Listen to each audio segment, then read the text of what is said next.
Morning. Yes, would you please call the roll? Regent President Menedez, Here. Regent Vice President Walsh, Regent Atwell, Regent Bechtel, Regent Bogus, Regent Cologne, Here. Regent Greeby, Here. Regent Jones, Here. Regent Klein, Regent Miller, Here. Regent Pash, Here. Regent Drew Peterson, Here. Regent Chris Peterson. Here. Regent Rye, Here. Regent Saffold, Here. Regent Tucker. Here. Regent Underly. Here. Regent Weatherly.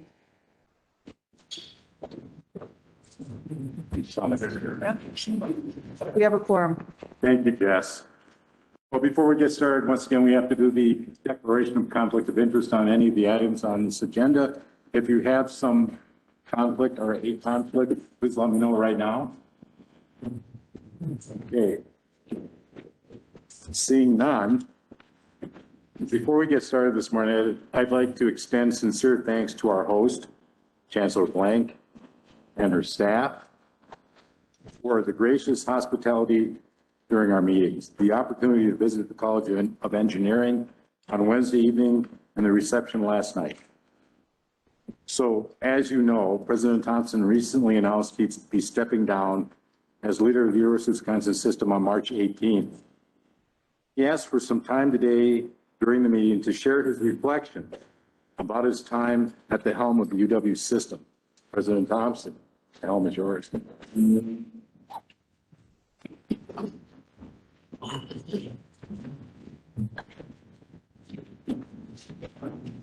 Let me start out by thanking you, President Menedez, for your courteous, your leadership, and your friendliness. I appreciate it. You and Karen done an outstanding job. I also would like to thank our host, Chancellor Blank, for the tremendous day yesterday, the night at the engineering school, and of course, a wonderful dinner last evening. The staff at the University of Madison is exceptional. This morning, I'm going to talk to all of you. Chancellors, employees, students, the wonderful system we call the University of Wisconsin. I'm going to be maybe a little long, but I got a lot to cover.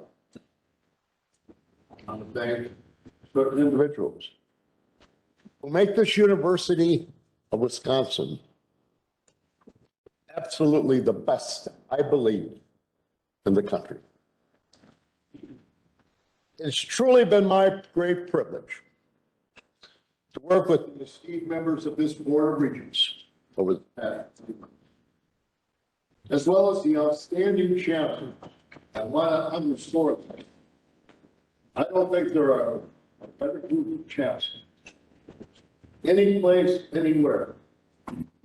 Even though, Becky, you're going to that other state, they don't measure up at all. 13 universities, leaders around the country. I was deeply honored to be asked to lead the university, which has meant so much to me, and I know to each of you, and to my family, particularly during what could have been a very dark time for our system in the midst of a pandemic.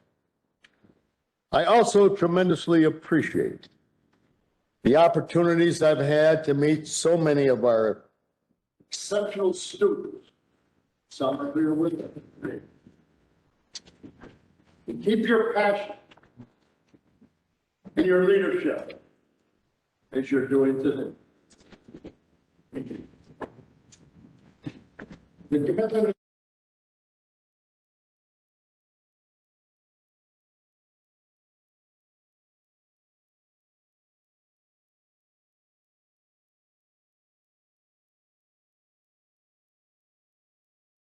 than the people of this great state.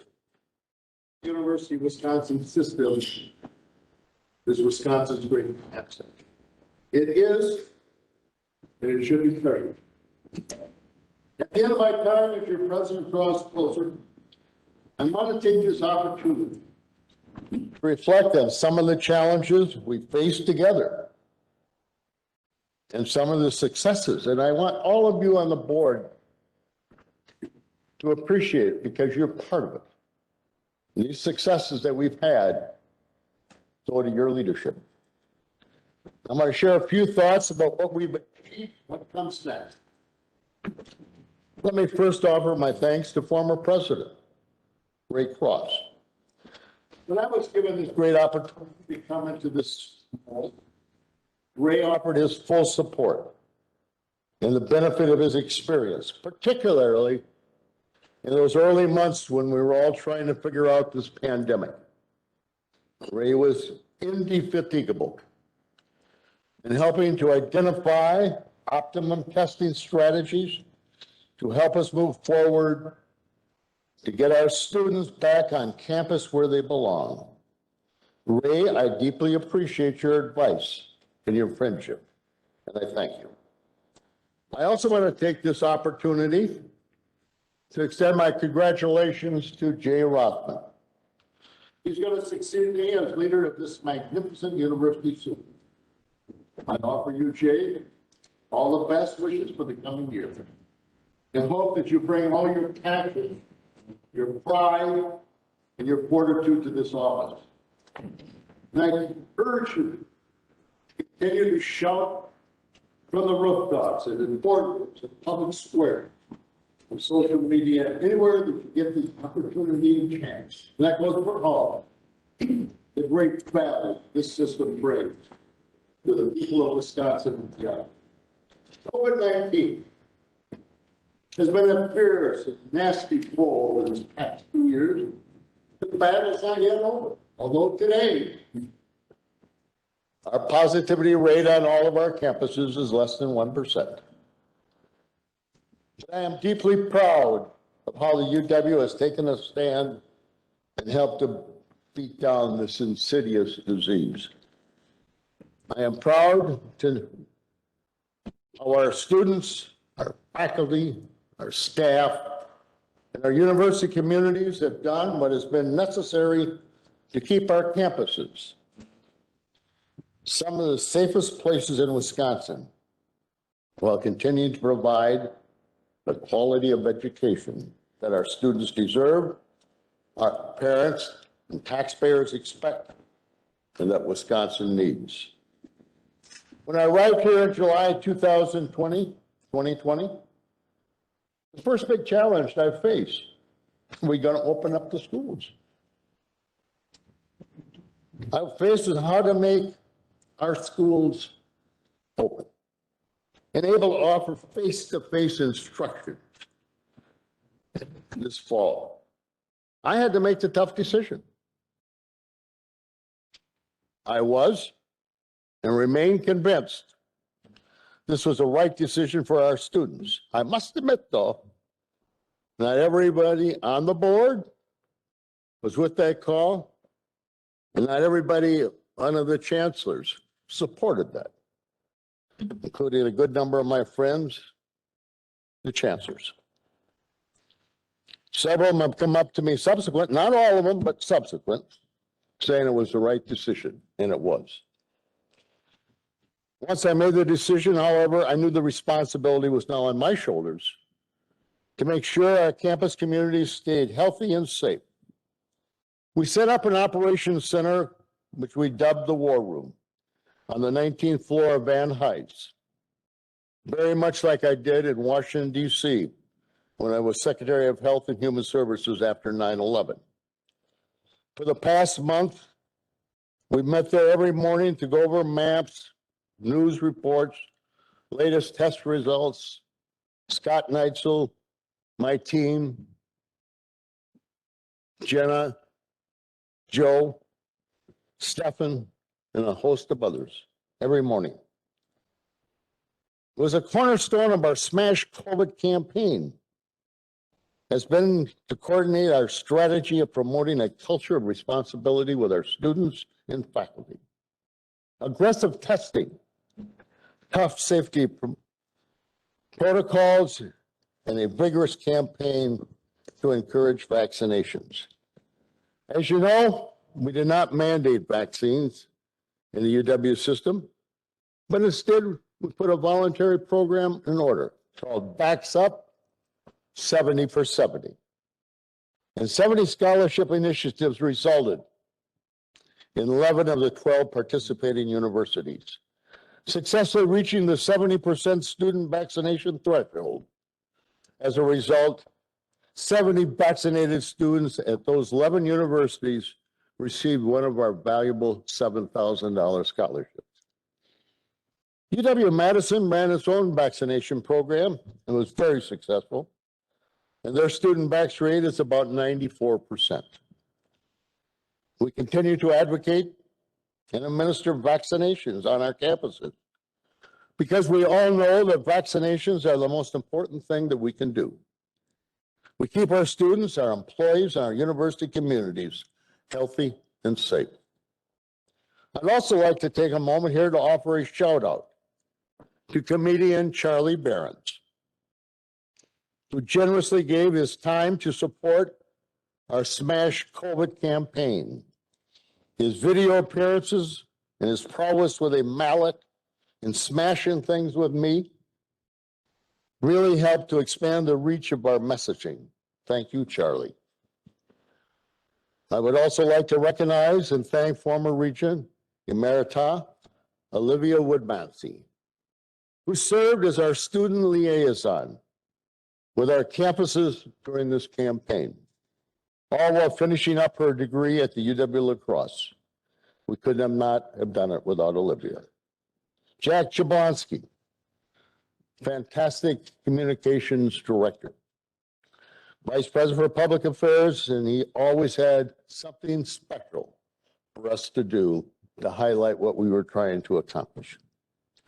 Not content, and not content with keeping just our universities safe, the UW system has also led and taken the fight against COVID into every corner of this state.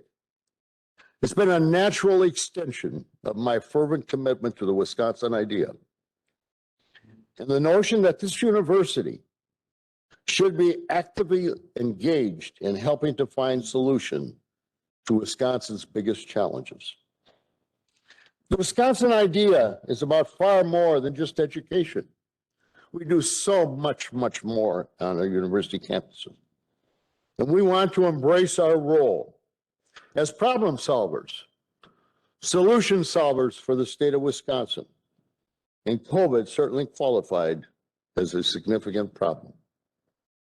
Drawing on my time as Secretary of Health and Human Services, I reached out to my connections with the Centers for Disease Control, friends like Dr. Tony Fauci, Dr. Deborah Birx, CDC Director Bob Redfield, Surgeon General Jerome Adams, and of course, our own DHS Deputy Secretary Julie Williams Van Dyke, and many others. In November 2020, with a hefty boost of up to $50 million from the federal government, we were the first public university, the first system in the country to expand our surge testing capacity to include the public in all of our communities.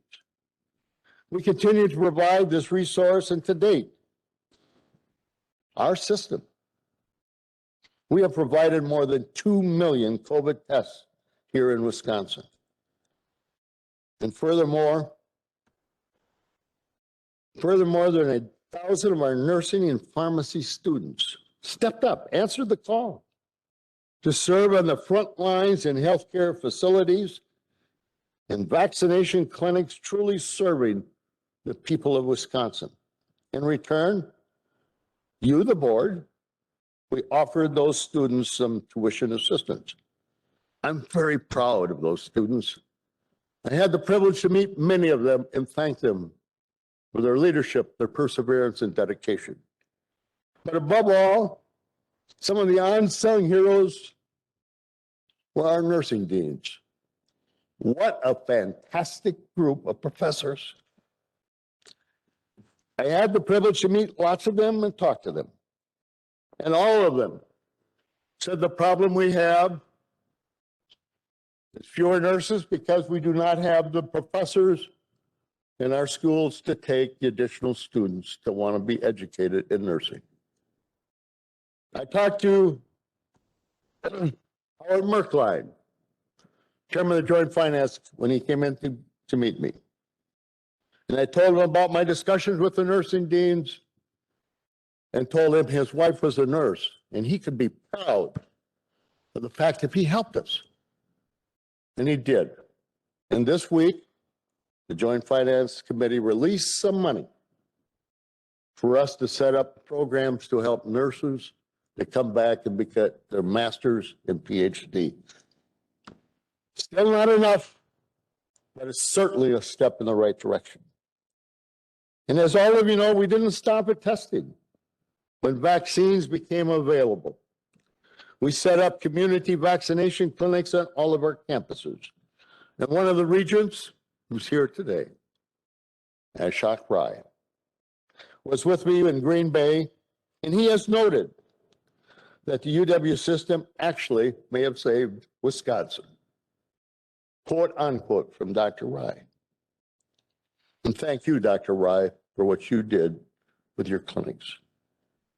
When I vowed to keep the UW open and safe, many said it could not be done. But we succeeded because I have a great team, great chancellors. My top priority has always been our students. In addition to equipping them with a world-class education, we're committed to providing a safe and healthy environment for them and our employees while restoring their college experience and deploying important new resources to support their emotional and mental well-being. When our authority to determine what health and safety measures should be implemented on our campuses was questioned last summer, I took a stand immediately, countered that any attempt to block our authority was wrong on the law, wrong as a matter of public policy, and furthermore, it was just plain wrong. Given our highly successful track record for holding our COVID prevalence rates low for much of this past fall semester and this year, our positivity rates across the system hover about 1%. Our campuses, I believe, were in fact the safest and healthiest places in Wisconsin. This past fall, after I asked to have 75% of our undergraduate courses in person, 80%, thanks to these wonderful people, 80% of our undergraduate courses were in person, about equal to our pre-pandemic level. And it's something that our students very much appreciated. Everywhere I went during our 70 on 70 tour, I repeatedly heard, because I go out and talk to everybody, as you know, I heard their gratitude and their enthusiasm for having their UW experience restored to something that looks much more like normal. Another major challenge we faced through all this was the enormous financial hit that our university was taking, largely due to the broad impacts of the COVID-19 pandemic. We were compelled as a system to make several difficult decisions in order to reduce expenses. This included implementing employee furloughs, and all of the campuses did it. This included also temporary workforce reductions, delaying faculty and staff recruitments, and postponing capital projects and new initiatives. These individuals, and nobody got as much credit as they deserved. We also limited travel, renegotiated service contracts, and made fewer office supply purchases. The team, the finance team, were critical in making all this work. In another significant move, we terminated our leases at several locations to reduce the number of our offices from 5 locations to 3, as well to improve, because we consolidated them, to improve the efficiencies of our operations by not having our employees all spread out throughout Madison. As a result of these actions, the UW system's operating expenses for fiscal year 2020 and 2021 went down $318.6 million, nearly 6.1% from the previous year. Step by step, we identified problems, and we worked always to find solutions. Did not want to delay, pass it on to somebody else. We wanted to find solutions now. Everybody at every one of our 13 universities responded to the challenge with both grace, determination, and leadership. Overall, I can confidently say that the University of Wisconsin is now much better off. And I believe change for the better and change permanently. Importantly, because of these savings, as well as the vital assistance from federal COVID funds, which were, I want to thank the federal government, they were generous. I was able to report to the Board of Regents last October that every single university in our great system is financially stable. There were times, I confess, that I was not sure would be able to say that. But through incredibly challenging times and decisions for campus administrators, faculty, academic, and university staff, and above all, our students and their families, we were able to balance the books and formulate viable resources and responses to lagging state investments and a continuing freeze in tuition. I was also able to report to the board that while many universities and colleges nationwide had experienced significant fall off in enrollments over the past 2 years, UW's system, our system, had outperformed its peers, with our enrollments declining only slightly more than 1% as we entered the current academic year. This drop in enrollment is about half the national estimate. A big salute, once again, to all the chancellors and their leaders on their campuses for helping us stay ahead of the curve. Still, it was clear that retaining students would be very difficult unless we could give them the college experience they expected. In large part, that meant in-person classes. Like universities nationwide, we saw a lot of sophomores and juniors who just never came back for their next year. At the same time, I've been pleased to report that overall new freshman enrollment across the UW system was up 3.9% this past fall, a course led by the UW of Wisconsin and Madison, compared to the national decline of 3.1% at public universities all across America. When we are not sitting on our laurels, however, we continue to reach out to first-generation students, students from underrepresented minorities, students from families with modest financial means, and non-traditional students to make the opportunities and benefits of higher education more broadly available. This benefits all of us as citizens.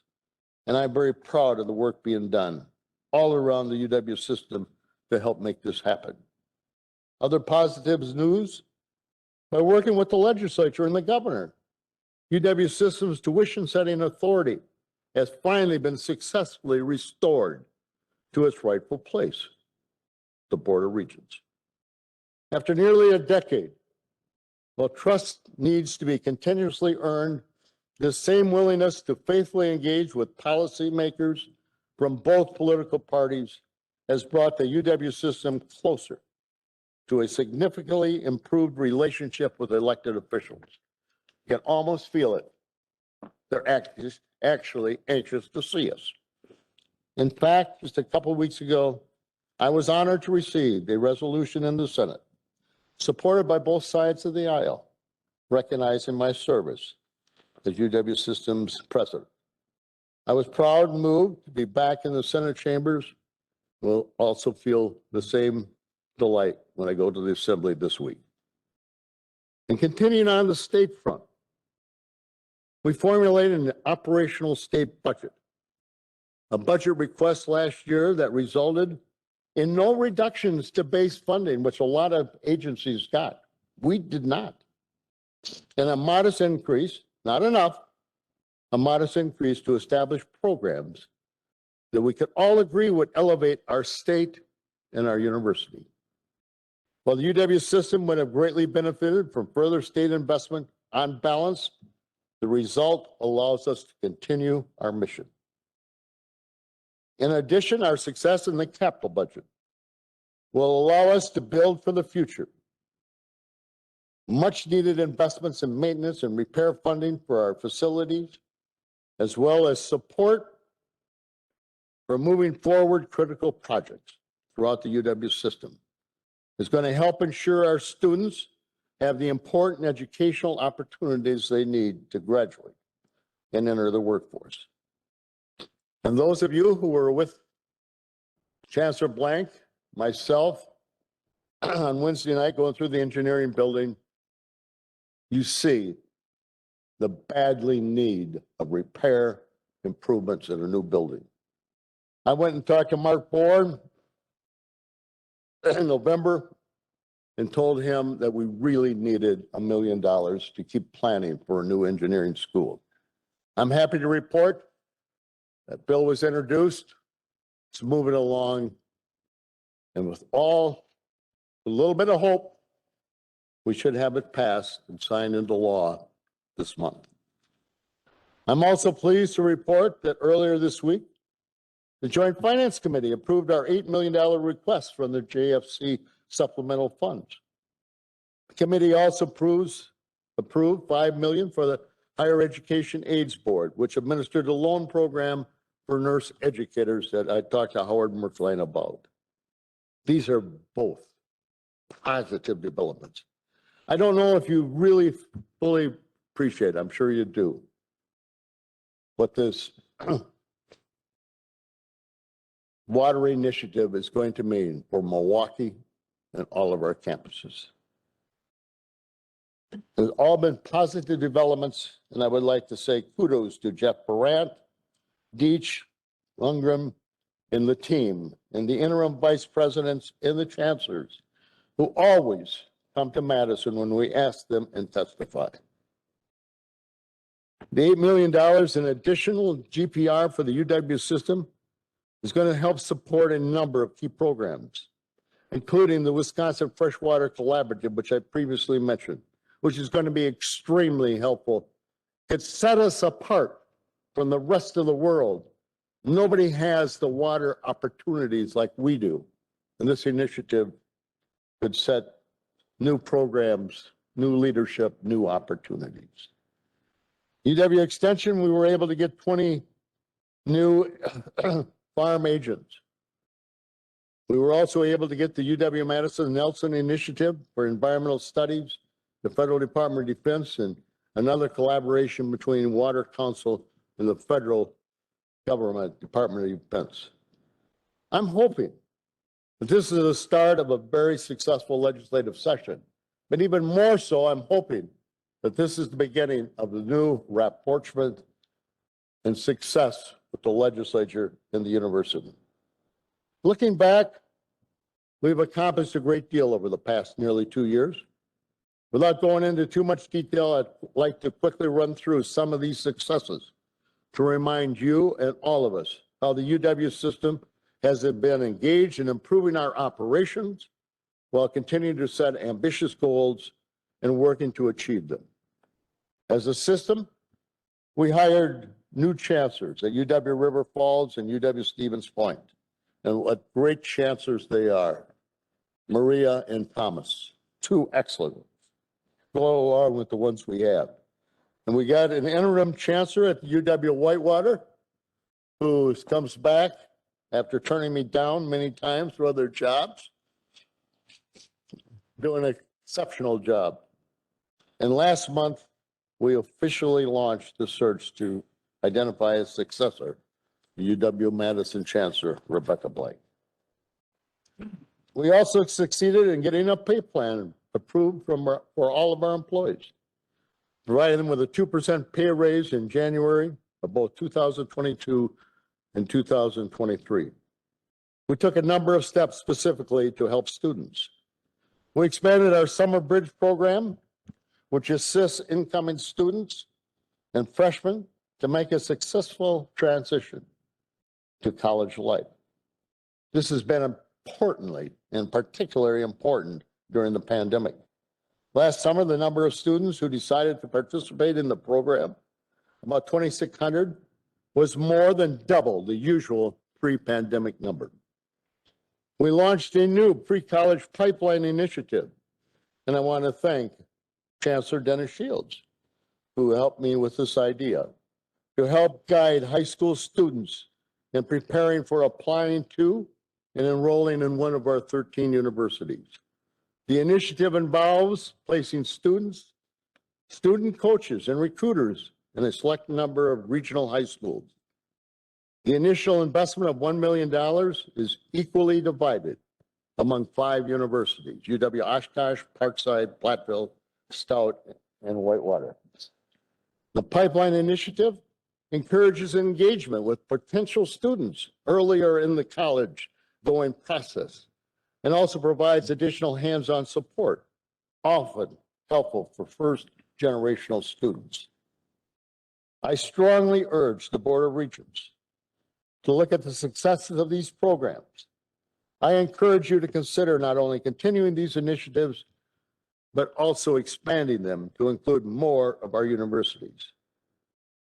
We took significant steps to help our UW education, be more affordable for more students.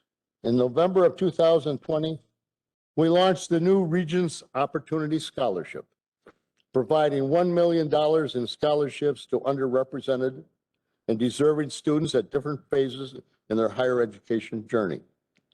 In the inaugural round announced last summer, 267 students received a total of more than $995,000 for this current academic year, with scholarships ranging in size from $1,000 to $8,500. Once again, I urge you to continue that wonderful program. Acknowledging economic pressure amid this pandemic, we went out and waived electronic application fees at 10 of our 13 universities. The no-cost e-app now saves students $25 per application. I should note that this was very well received by students, and the number of applications were received has absolutely gone up. We also extended the suspension of requiring ACT and SAT scores as part of the admission process through 2024 and 2025. Halting the requirements was originally instituted early in the pandemic, and we continued. Last September, the UW system and the Wisconsin Technical College systems signed an historic agreement that makes it easier for students to transfer up to 72 credits between the two or higher education systems. This student-centered agreement will improve the quality of higher education in Wisconsin. It's a win for students, and it's also a win for both systems. And as we heard from Vice President Ani Morabel Sosa in yesterday's Education Committee, UW system and the WTCS are taking another positive step, and I want to make sure that everybody hears this, because this is a giant step forward for students by introducing a guaranteed credit transfer pathway, opening the door to STEM degrees. Degrees in key areas like biology, chemistry, computer science are what modern employers tell us they're looking for. So let's not make it, why don't we make it easy, which we're doing. This new agreement, guided by Carleen Bandy Zandy, and Vice President Ani Morabel Sosa, doing great jobs, are having the right STEM-related knowledge and skills to attract the right employment opportunity. And next month, at your Regents meeting, you're going to have an opportunity to expand it even further. It's going to allow also for the coming together of the two systems and make things higher education, more affordable, easier, and better. By next month, there's going to be many more opportunities for students between the UW and the technical schools. It's another giant step to help both the UW system and the WTCS produce better educational outcomes for students. And it reflects greater cooperation between our two systems. And it benefits all of us. We introduced a new online behavioral health tool called Silver Cloud, which all of you were involved in. It offers self-guided programs for anxiety, depression, stress, insomnia, and resilience. Silver Cloud is available to the faculty, the staff, and students at any time, on any device, and at no cost.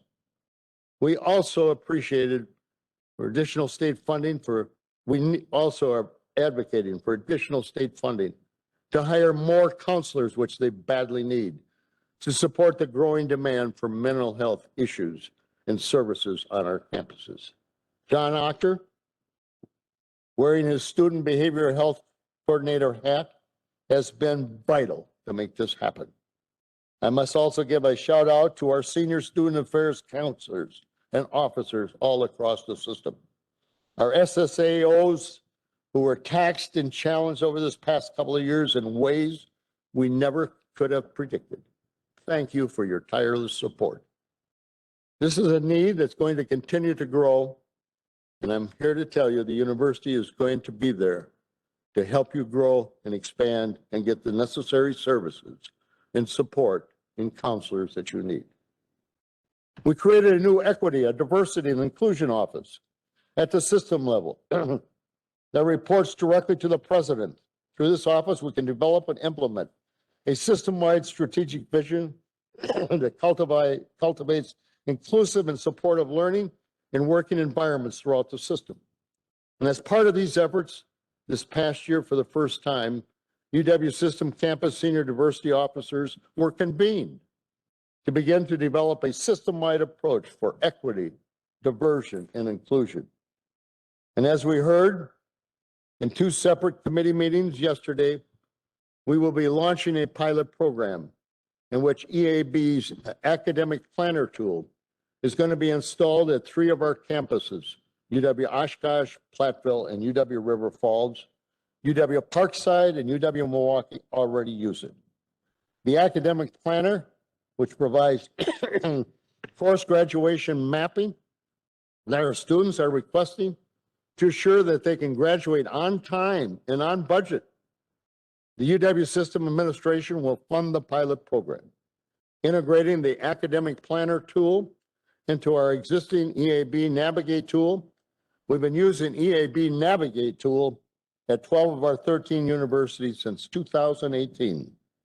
It's a tool that helps connect students to administrators, faculty, academic support staff, and advisors, something which unexpectedly became extremely important during the COVID-19 pandemic.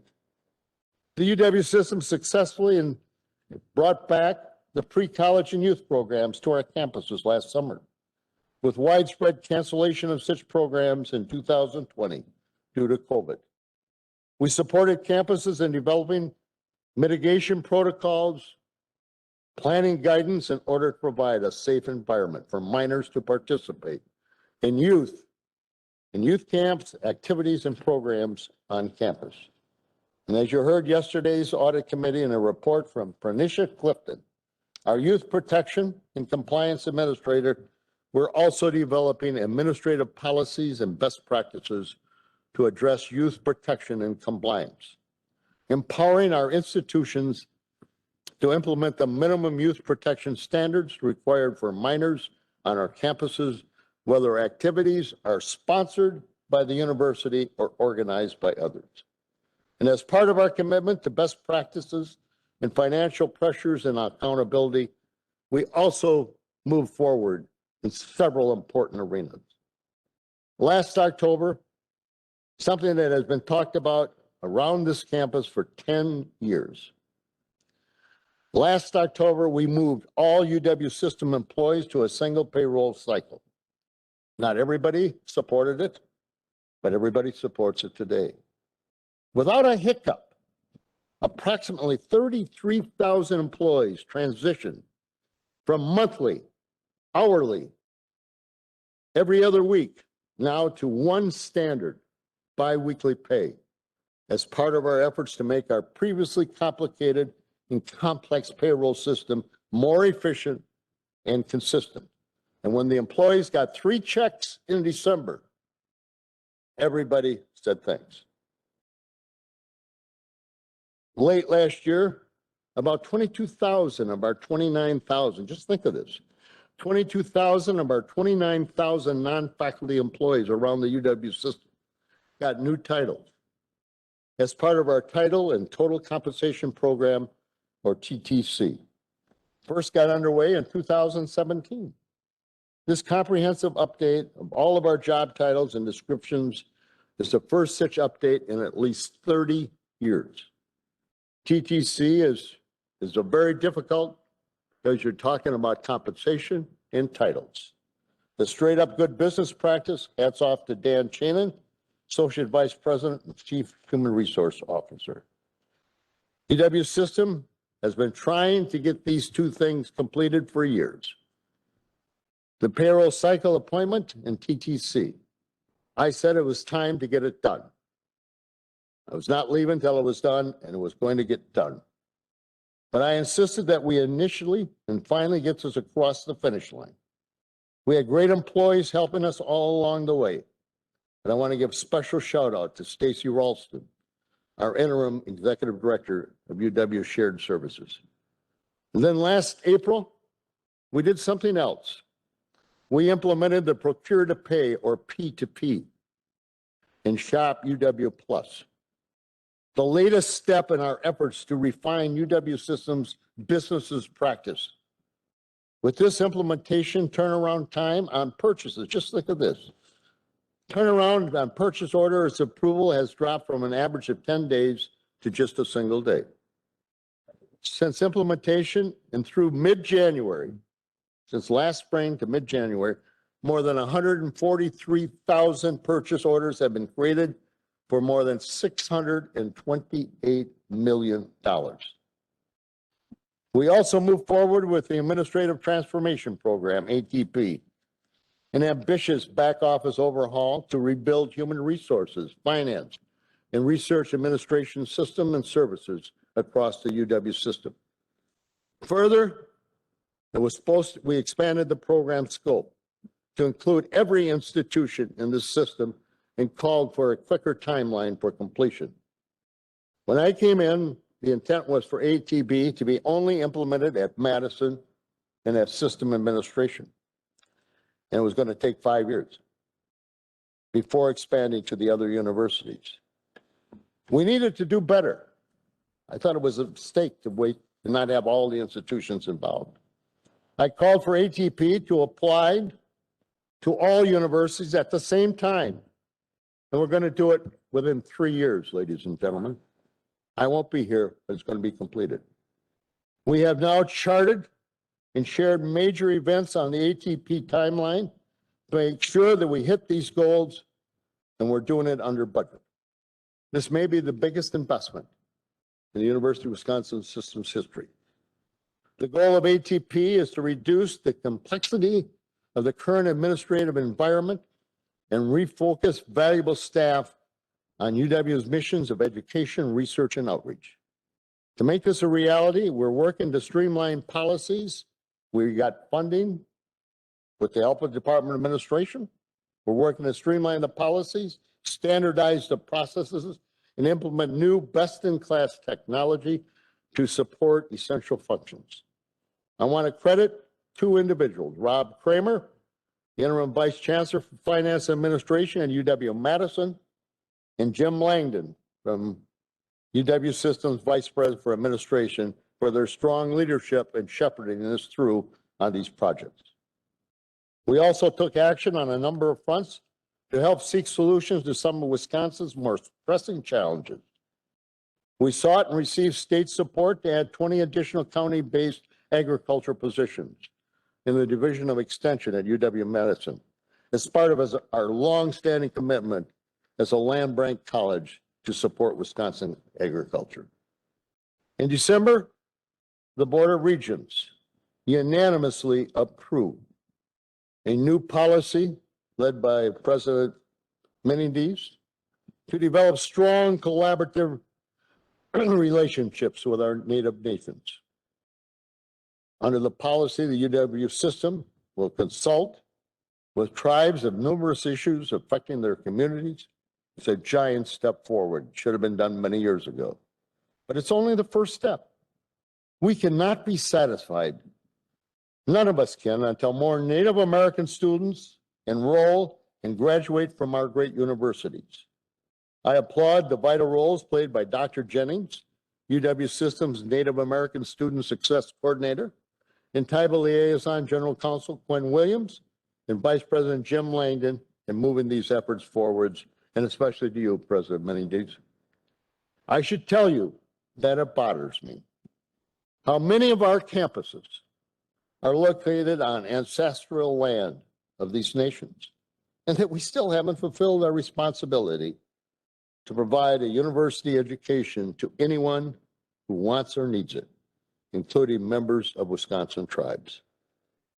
I urge this board to consider giving a scholarship opportunity to every tribe to help encourage the academic success of Native Americans within our universities. Of course, we should only pursue this after consultation with the tribes, as Ed Menendez always tells me.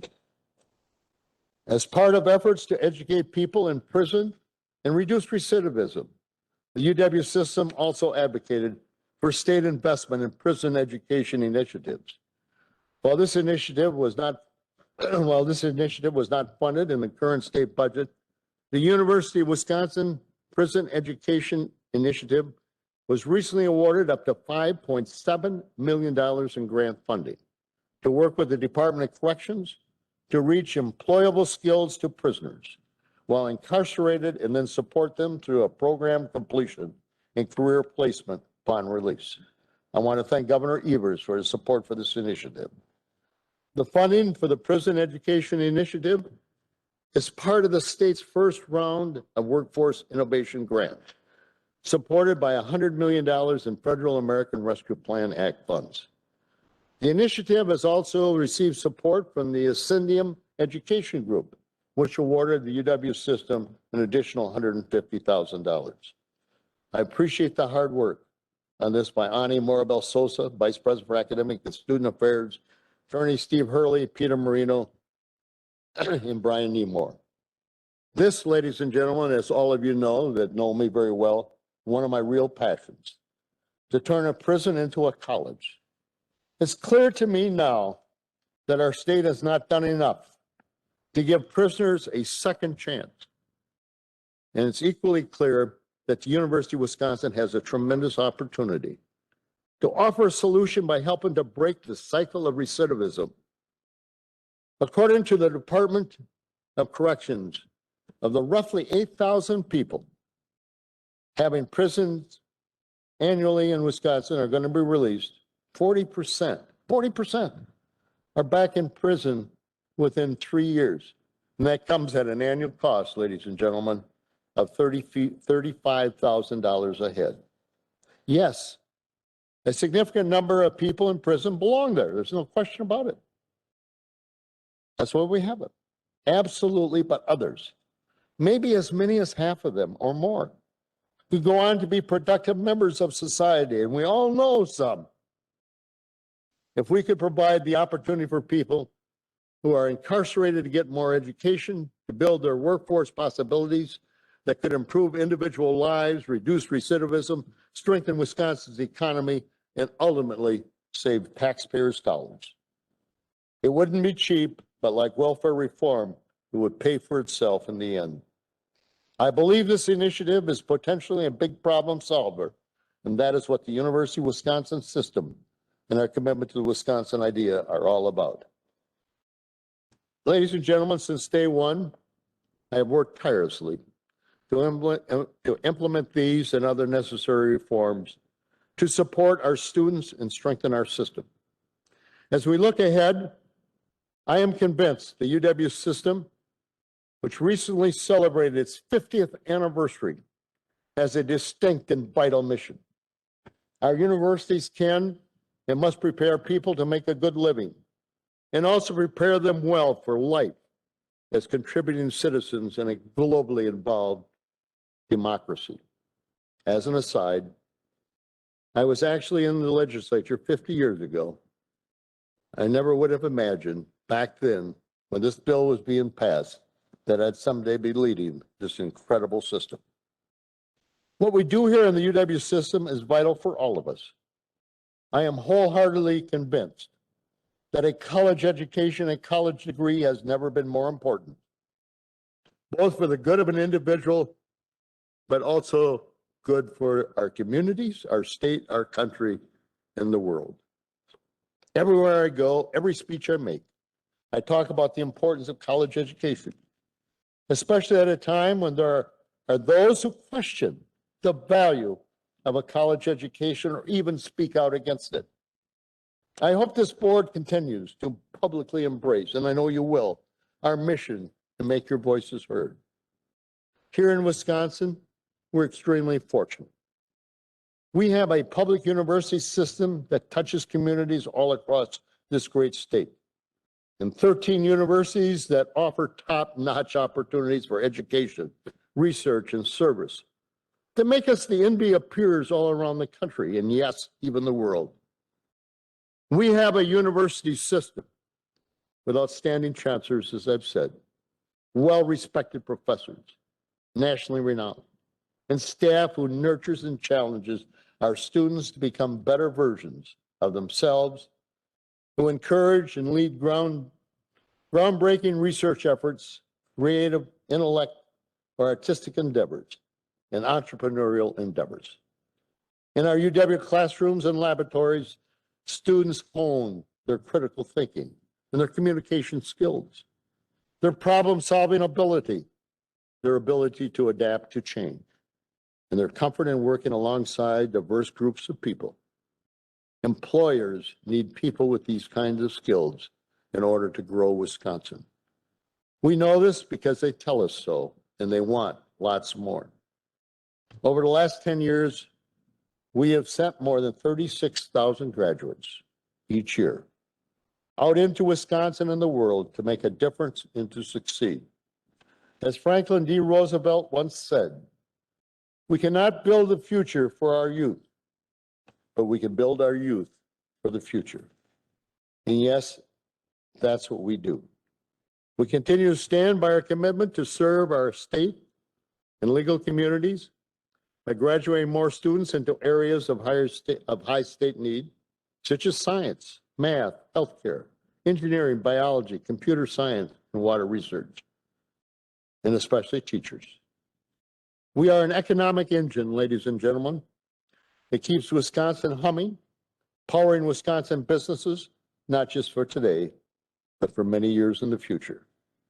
Our UW universities all across this state produce innovation, the new ideas that drive advances in technology and industry, producing solutions for our cultural and economic challenges, and offering the potential to improve everybody's quality of life.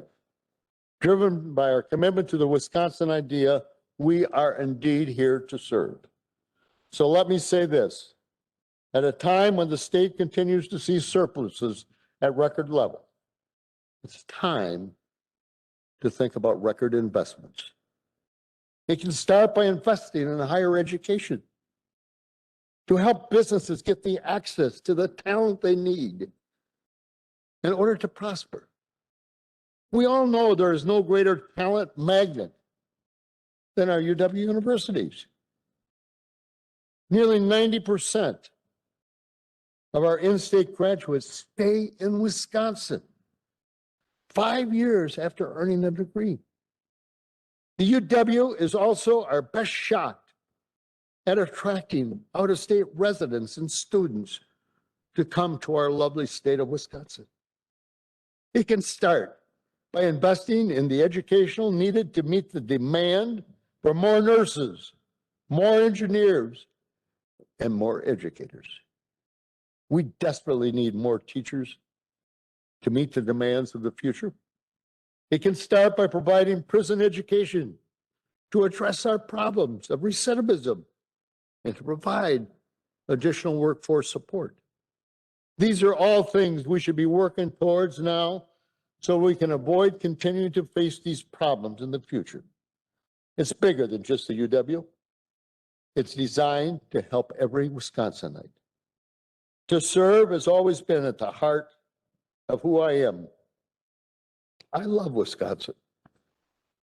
While I am stepping down for the University of Wisconsin system next month, I am not stepping down from Wisconsin.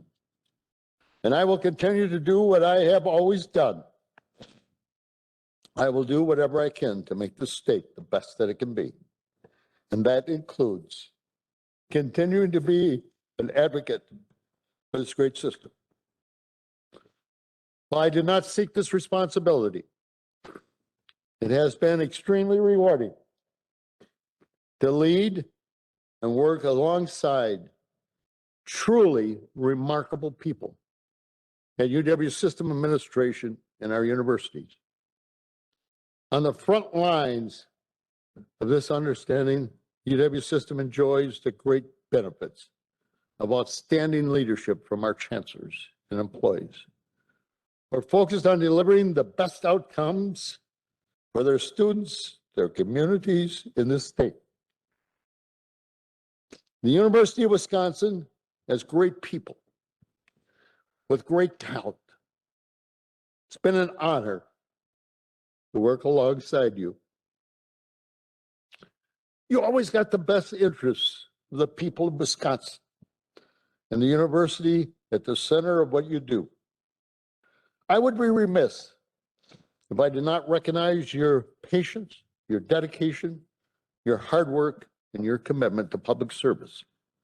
I salute all of you and thank you. This university and people of Wisconsin are also indebted to the educated men and women who serve as regents on this board. When I was governor, I didn't think you were all that great.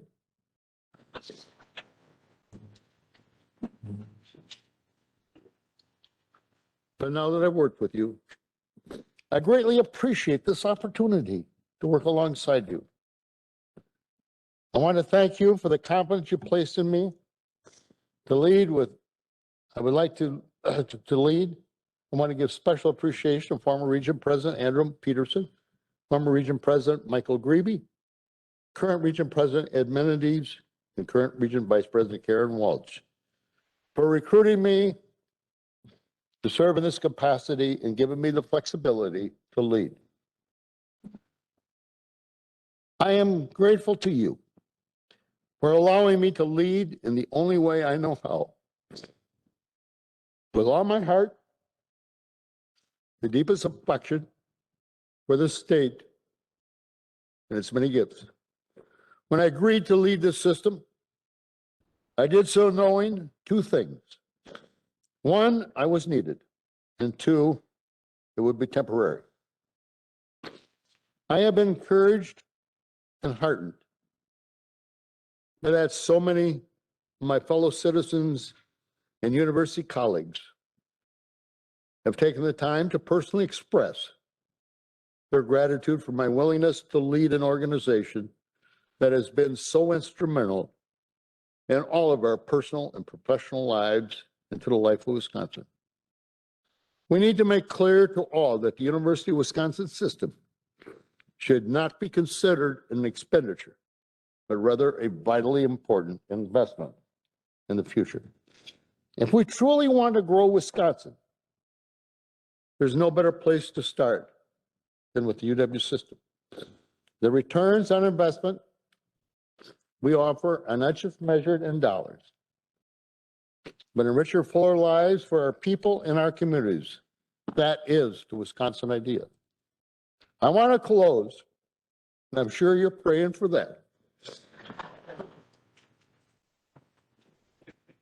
I want to close with one of my favorite memories from my time as president last May. I received an award from the UW-La Crosse Student Association. It was called the Higher Education Advocate Award. And presenting the award, then student president Kate Wiesa noted how strong leadership has helped her campus and the entire system to successfully navigate through a global pandemic. I have been fortunate to receive a good number of awards during my life. But this was the first award I've ever received from students. And that means a great deal to me. Because, ladies and gentlemen, it's the students. Their great passion to learn, to engage, and to make a difference is really why we're all here. But while it's my name on the award, I recognize that it belongs to all of us. When it comes down to it, I have simply been the quarterback on this team. I am surrounded by highly capable, thoughtful, dedicated leaders in their own areas who actually move the ball and protect our enterprise. If I had to personally figure out how to combine multiple payroll systems into a monthly payroll plan, you'd still be waiting for your check. And in fact, I've had the privilege to lead leaders. Excuse me. It's been my job to make sure they're reliably motivated and have the resources to do what is necessary. I've tried to call out many of these leaders by name, even while I recognize there are many others who also play vital roles. There are far too many to mention, but I would like to mention just three, and that's Nicole Cement, Dave Bolts, and Dean Stensberg. Finally, I came here to serve as your president with an ambitious agenda for things to accomplish, over 100. Not just to smash COVID, but to make the University of Wisconsin system even better. And you've heard here today the list of some of the things that we actually accomplished over the past 20 months. It's long, and I think it's impressive. You may differ, but I think it's impressive. One other key issue I believe we have demonstrated is the purpose and the relevance of a system. Many of the things we have accomplished and will continue to accomplish are at the service for our universities. The system, however, exists to empower the chancellors in our universities to do what they do best. Educating students, building Wisconsin, and solving problems. That is what they give life to the Wisconsin idea. Thank you very much.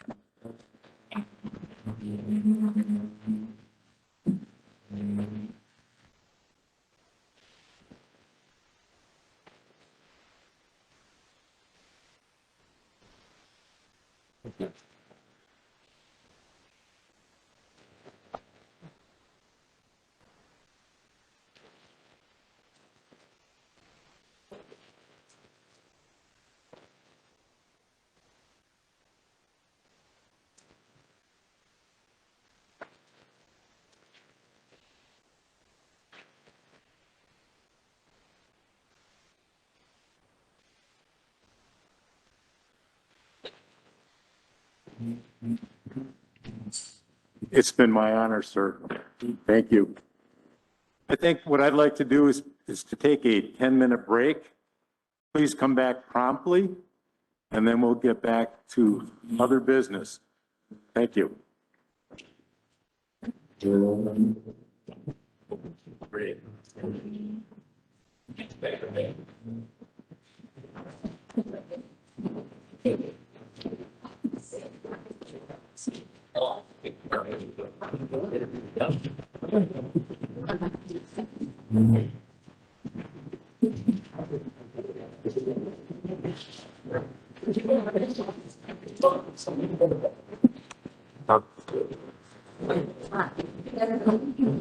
I'm a crier, not. I'm sorry. Oh, I'm sorry, forgot. what?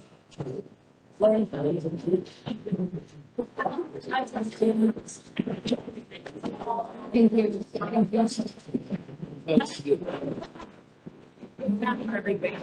That's 15 years, I have never. Huh? 15 years here, I've never seen it.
We got to get going. We've got a lot of items to get through.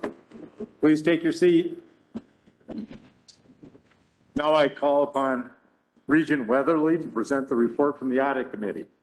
Thank you, Regent President Mendes. The Audit Committee met yesterday morning. We introduced and welcomed Paige Smith, the new UW System Chief Compliance Officer. Chief Audit Executive Lori Stewart reviewed the progress to date on fiscal year 2022 audit plan. She confirmed that her office is making excellent progress on the plan and expects to bring more reports to the committee in April. Ms. Stewart then provided a high-level summary of the results of the audits issued by the Office of Internal Audit since we last met in December. That included an executive summary of the NCAA Athletics Division 1 and 2 agreed upon procedures, engagement, and management letters for NCAA agreed upon procedures for UW-GB, UW-Milwaukee, and UW-Parkside. Overall, she was pleased with the responses from management and noted they saw improvements. Director of Youth Protection and Compliance, Pernisha Clifton, presented a proposed region policy document, Youth Protection, Compliance, and Data Collection at UW System Institutions. Ms. Clifton expects the policy 625 to go into effect January of next year. We fully expect the work Ms. Clifton is doing for youth protection.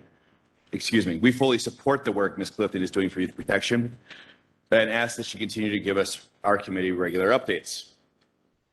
Ms. Clifton concluded by seeking approval of proposed region policy document, Youth Protection, Compliance, and Data Collection at UW System Institutions, which we unanimously support.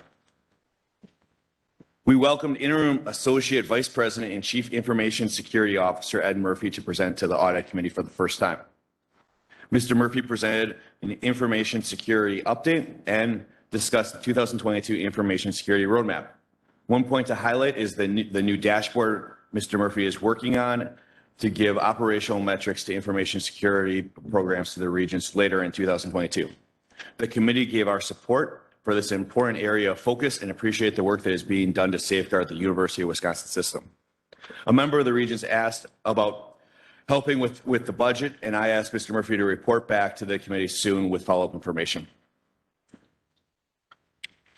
Vice President of Finance Sean Nelson presented an external audit report from the LAB on the June 30th, 2021 financial statements. Mr. Nelson stated that this report has been published on our website and thanked the LAB for their collaboration. He further thanked Plant Moran for their ongoing support. We thank Mr. Nelson for his update. Finally, I move we approve Resolution E1, Region Policy Document, Youth Protection, Compliance, and Data Collection at UW System Institution. That concludes my report. Thank you. Do we have a second? Second. This is a very important policy for us, youth protection. Is there any discussion or any questions of Regent Weatherly? Hearing none, all those in favor, please say aye.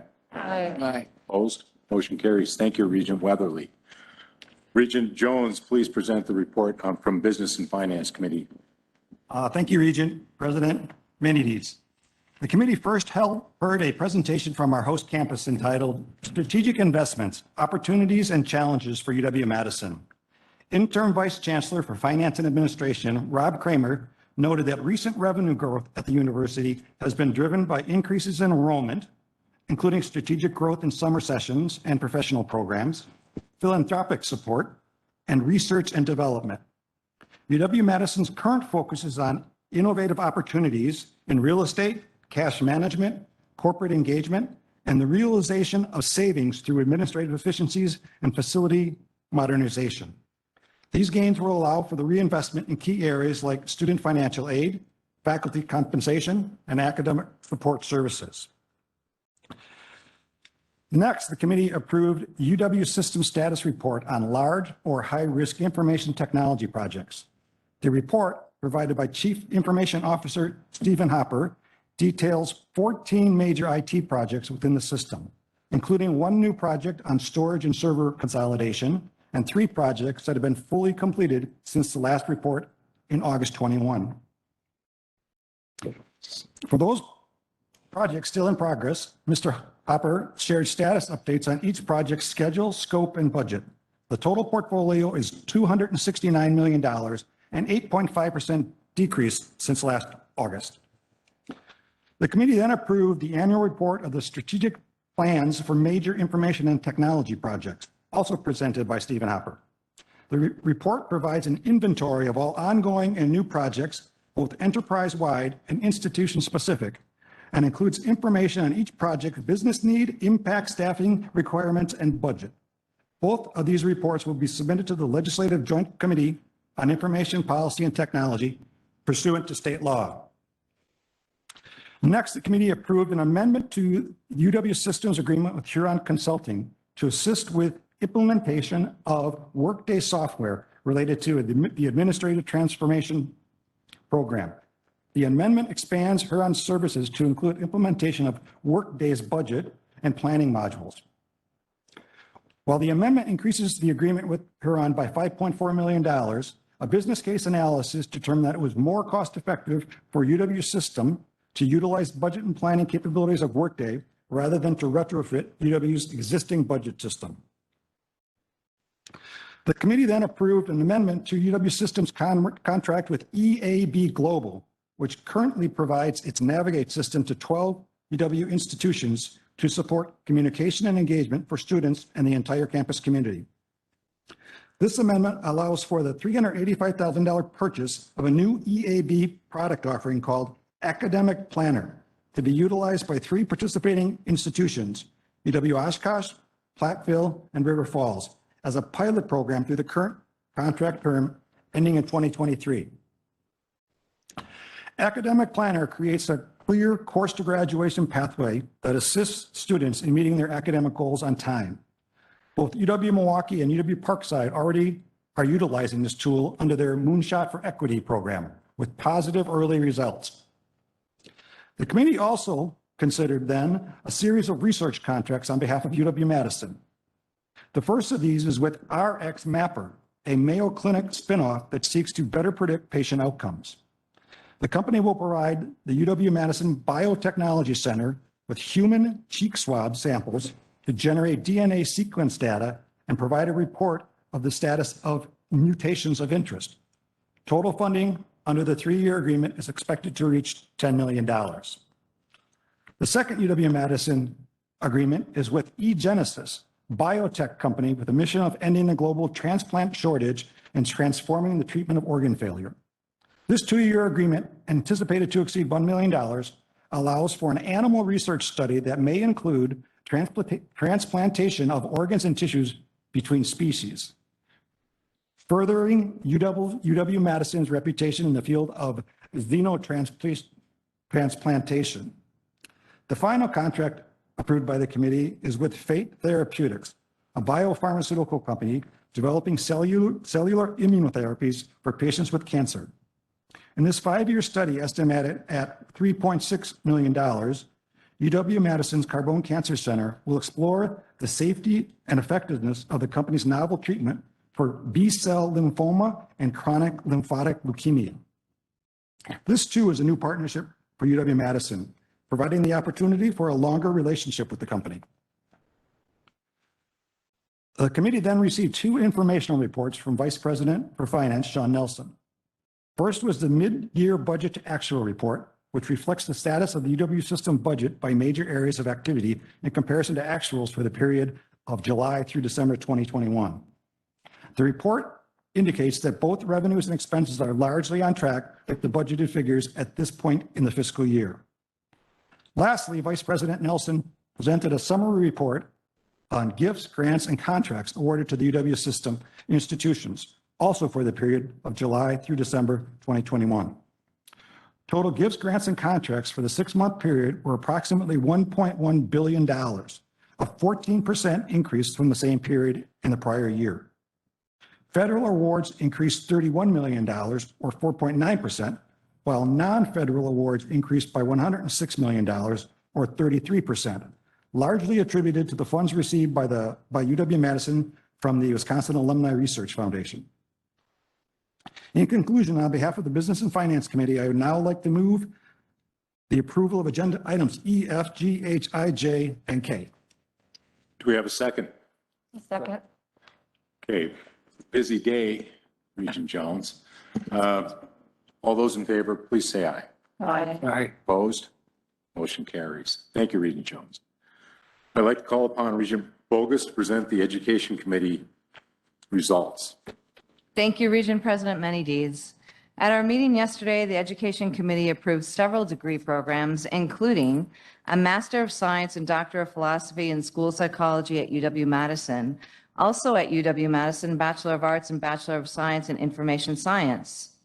UW-Milwaukee's Bachelor of Arts and Bachelor of Science in Information Science and Bachelor of Science in Data Analytics. A Bachelor of Professional Studies in Leadership and Organizational Development and an Executive Master of Business Administration at UW-Oshkosh and at UW-Whitewater, a Bachelor of Arts, a Bachelor of Science in Professional Writing and Publishing, Master of Science in Applied Kinesiology, and Master of Science in Education and Early Childhood Education Policy.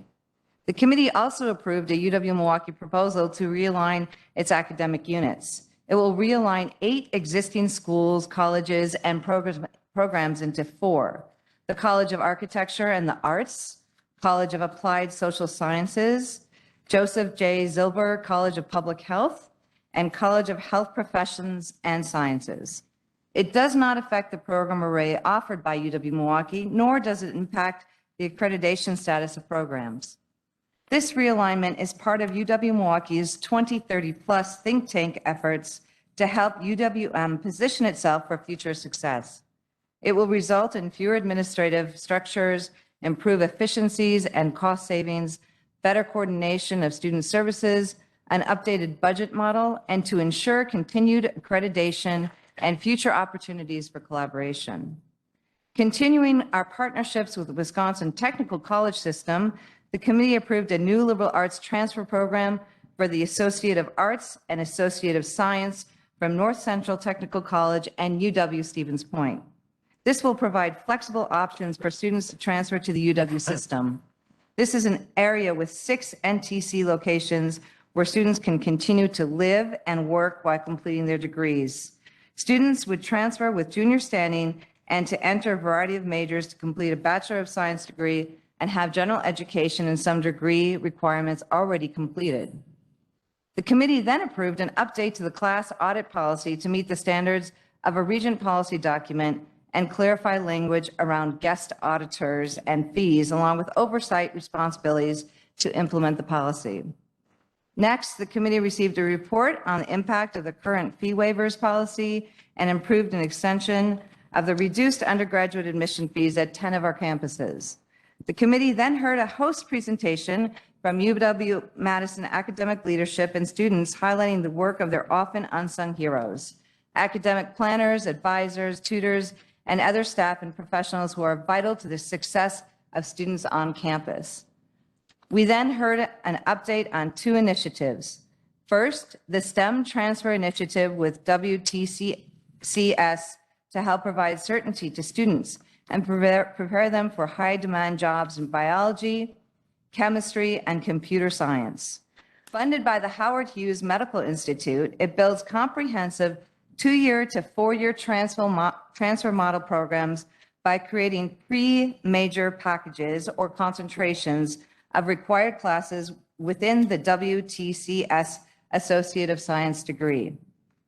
For our final item, we learned about the EAB Navigate Academic Planner pilot program to use a new student planning management tool. Regent President Manydeeds, this concludes my report. Therefore, I move for adoption by the board resolutions C1 through 11, D, E1, and E1, F, and H. Thank you, Regent Bogus. Do we have a second? Second. All those in favor? Aye. Aye. Question, please. Chancellor Maroney, if I could ask you just quickly, in your realignment, where did your engineering college end up going? And do you anticipate any pushback from ABET on a move like that? If not, this realignment faculty. Data of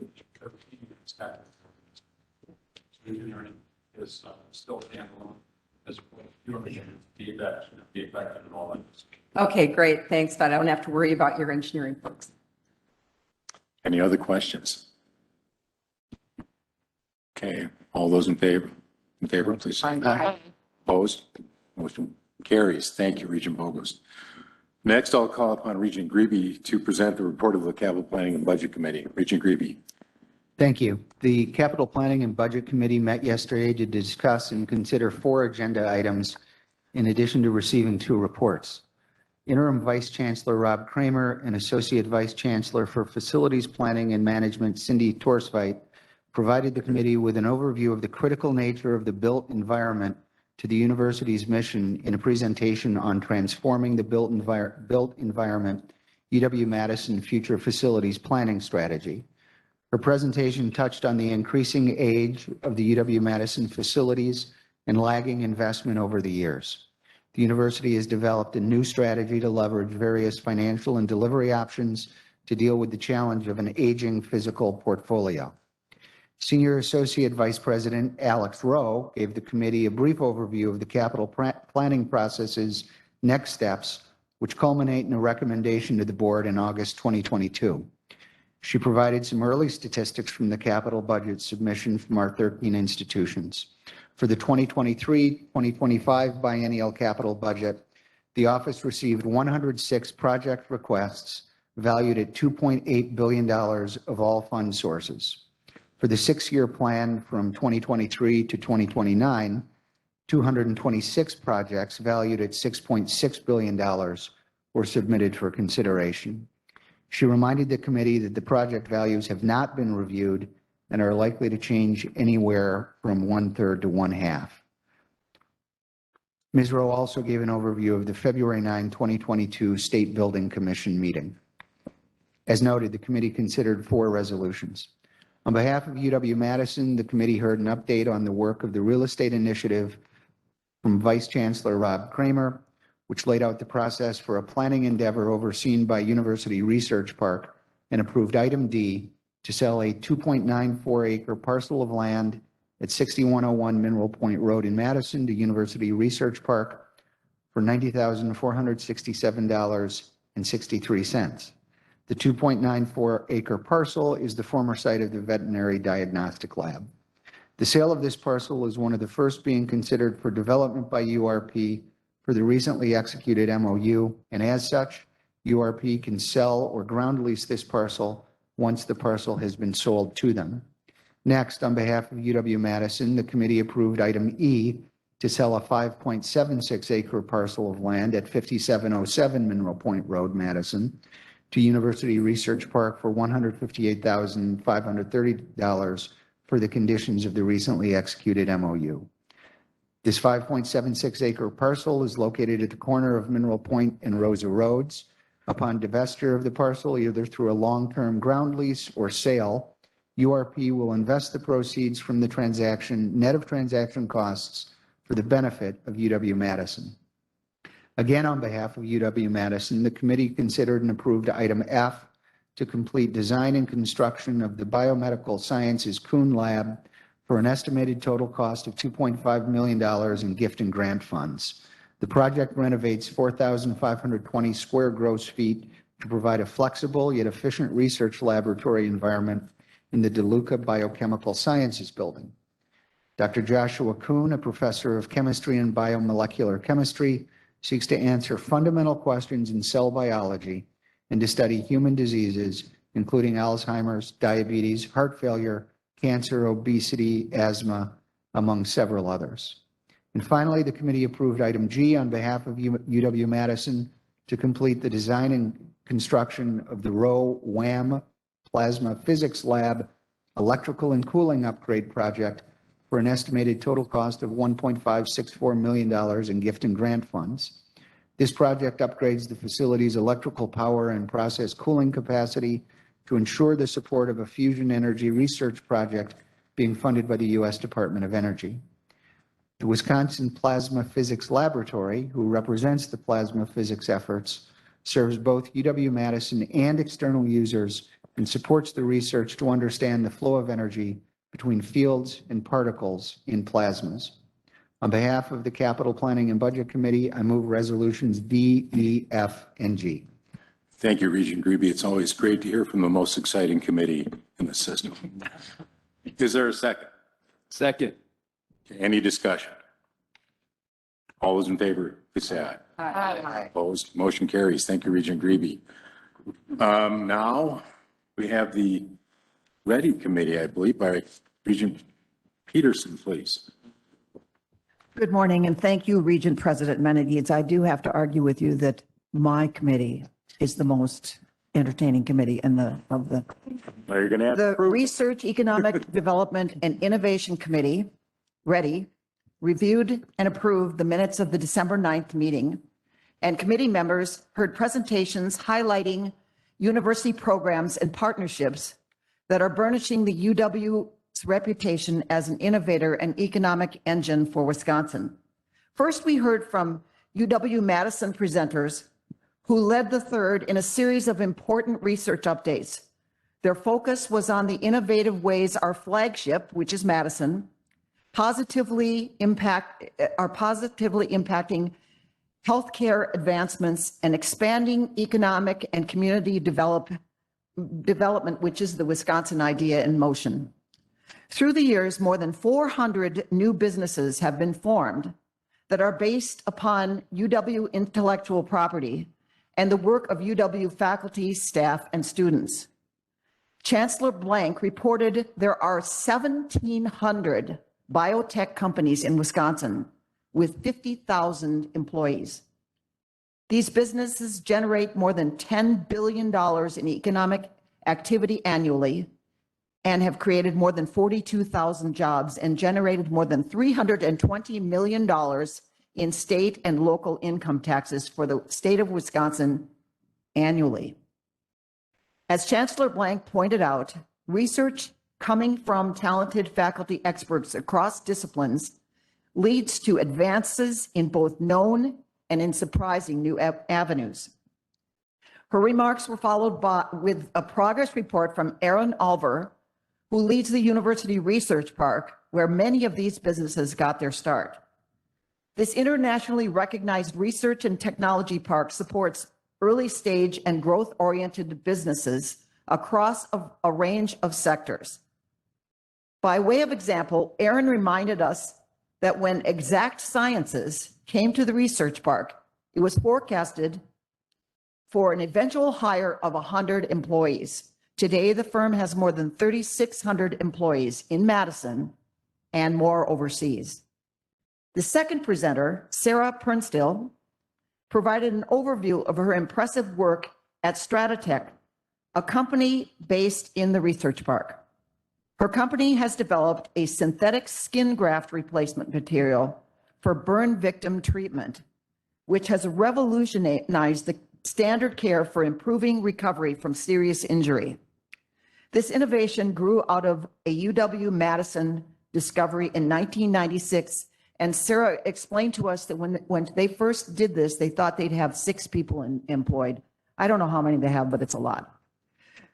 We then heard from Dr. Michael Sussman, who is probably the funnest professor at Madison, who has been at UW for more than 4 decades, and who talked us through the past, present, and future of university research. The joy of research just shines from, I was going to say it oozes from him, but I thought that sounded a little rude. Anyway, one of the companies he helped found, NimbleGen, has sold for $270 million, and it has helped to open the door to personalized medicine, a standard protocol for many treatments today. Now, Dr. Sussman's team is developing a blood test for predicting colon cancer earlier and more effectively. Looking to the future, he talked about the promise of expanding numerous innovative treatments that can come from the natural antigens found in chicken eggs.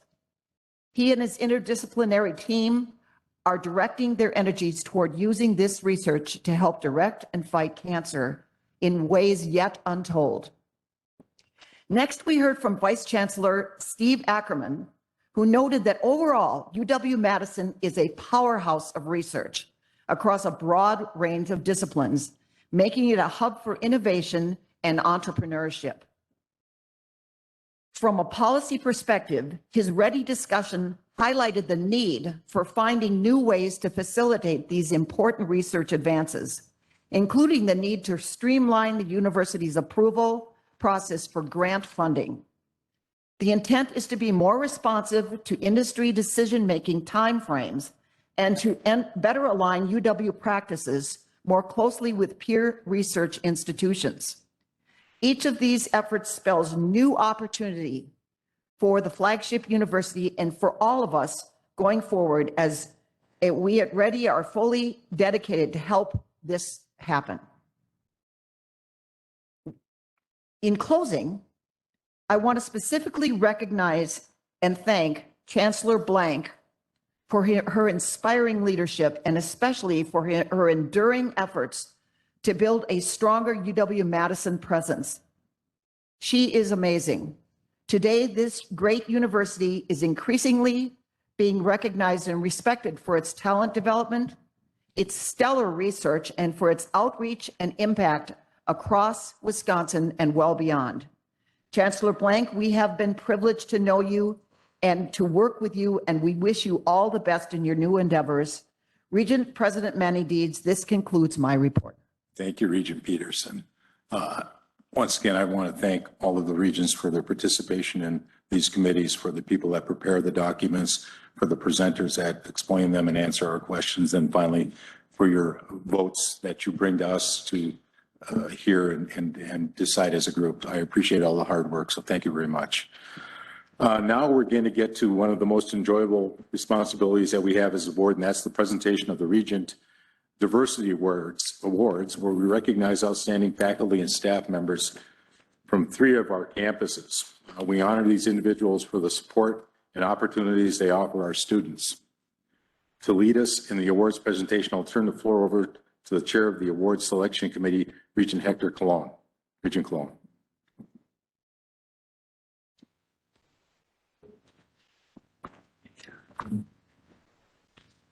Thank you, Regent President Manny Deeds. Good morning. Buenos dias. On behalf of, I'm honored on behalf of my colleagues to be able to offer a special welcome to this year's award recipients. We also welcome their families, friends, amigos, and colleagues who have joined us here this morning, in person as well as virtually. Welcome all. This is the 14th year that the Board of Regents has presented its Diversity Awards, which are meant to recognize the outstanding contributions to diversity and inclusion by the people and programs at our UW universities. These ideals that the UW system has promoted for decades. And with Ed Manny Deeds as our president, as well as the vision of this board, we will continue with these ideals. Today's awards are part of a special family of awards that we as Regents sponsor. They also include the Regents Teacher Excellent Award, the Regent Academic Staff Excellent Award, and the Regent University Staff Excellence Awards, which recognize exceptional service. The Regents Diversity Award Program, which we will present this morning, was established through a board directive calling for the formal recognition of individuals, teams, and units within the UW system who have successfully fostered greater access and success for historically underrepresented populations. At this time, I'd like to recognize the commitment of my Regent colleagues who served on the selection committee for these awards. And that includes Regent Tracy Klein, who is not here today, Regent Ashok Rai, and Regent Brianna Tucker. Thank you for your service in this process. I appreciate the work of those who supported the committee. I also want to thank all the nominees for their important contributions and for taking the time to submit the materials. Before we present this year's award winners, I would like to acknowledge the other nominees by reading their names and the institutions. Individual nominees included Dr. President Cherry of UW Green Bay, Kellen Wells Mangold of UW River Falls, and Dominique Vargas from UW Stout. Program nominees included UW Green Bay's Summer Bridge Program, UW-La Crosse's Equity Liaison Initiative, UW-Madison Sandra Rosenbaum School of Social Work, UW-Milwaukee's African Diaspora Council, UW River Falls Upward Bound Program, and UW Stout Disability Services.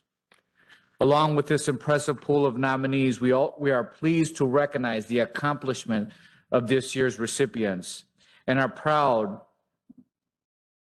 they are part of the UW familia. Before we present the awards, I'd like to point out the profiles of our award winners are available online. I encourage you to read them at your leisure. I'm sure you'll be impressed. My colleagues on the Regents Selection Committee will each introduce one of the award recipients and present the award. Each recipient will then have an opportunity to make brief remarks. Presenting our first award is Regent Ashok Rai.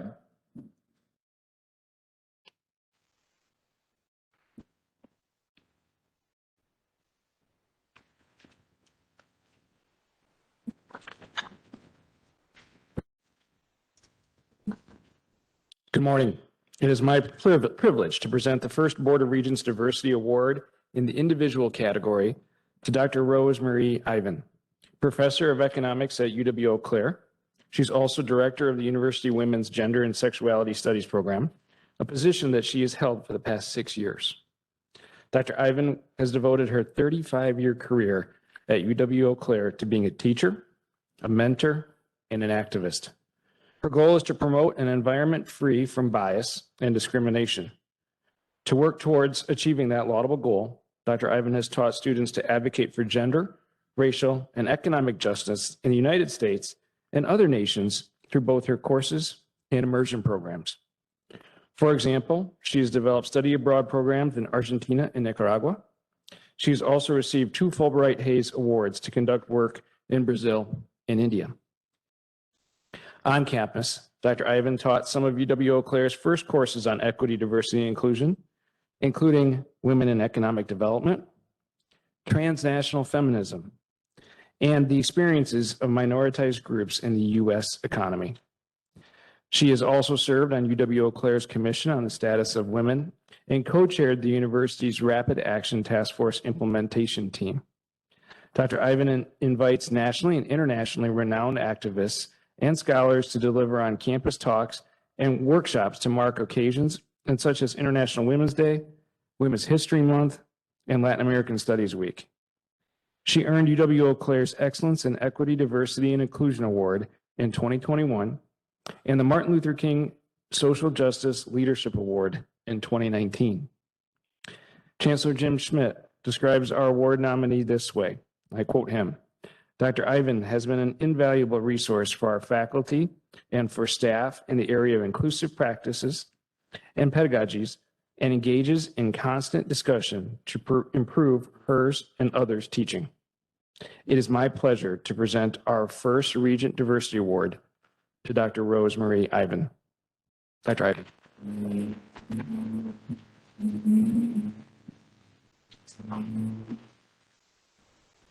Thank you for your kind words, Regent Ashok Rai. Good morning and greetings from UW-Eau. I'm so sorry I cannot be there in person to accept this award.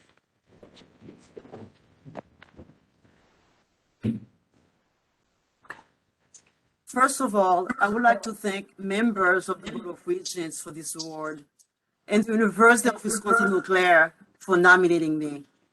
Thank you from the bottom of my heart. This is an extraordinary honor for me to be one of the recipients to receive the Board of Regents Diversity Award. And I accept this award with pride and humility. The Board of Regents has asked each award recipient to reflect on the following question: what are 2 essential features for making immeasurable impact on closing the achievement gaps for students who are from underrepresented populations, first generation, and economically disadvantaged students? During my 35 years at UWC, I have learned that mentoring and creating a sense of belonging are key elements for the success and well-being of any student, but especially for our minoritized students, first-generation students, and economically disadvantaged students. Mentoring students has been my lifelong passion since I arrived in Eau Claire in 1987. My work with students has always been to enhance their learning environment and to create the conditions for their own empowerment. Whether I'm teaching in the classroom at UW-EC or in Nicaragua or in Argentina. Today, mentoring students and faculty are at the heart of the work that I do as director of the Women's Gender and Sexuality Studies program. According to scholar Kimberly Griffin, mentoring relationships are particularly important for individuals who have minority identities and are members of groups that are subject to oppression and marginalization based on their social constructs like race, gender identity and expressions, ethnicity, religion, and sexual identity. Mentors can provide important academic and psychosocial support as students navigate challenging campus environments, particularly when they feel unwelcome or marginalized. End of quote. It's true that formal mentoring relationships are important for our students, but I also believe that it is just as important to create a space for our students to have a sense of belonging.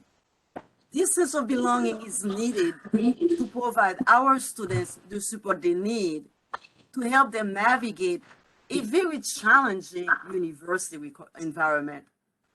The most important thing I learned as director of the Women's Gender and Sexuality Studies program is the importance of creating a welcoming, inclusive, and nurturing environment for all of our students, basically creating a home away from home. One student wrote, the WGSS program is a giant at UW-EC in terms of student growth. The program has allowed me and other students to grow and develop the skills needed to be involved in social justice initiatives. A second student wrote, the WGSS program has been part of my life since I studied freshman year at UW-EC. The faculty members are incredible and offer endless support to the students. It's more than just a program. Like I said before, it's more than just a program. It's really a home away from home.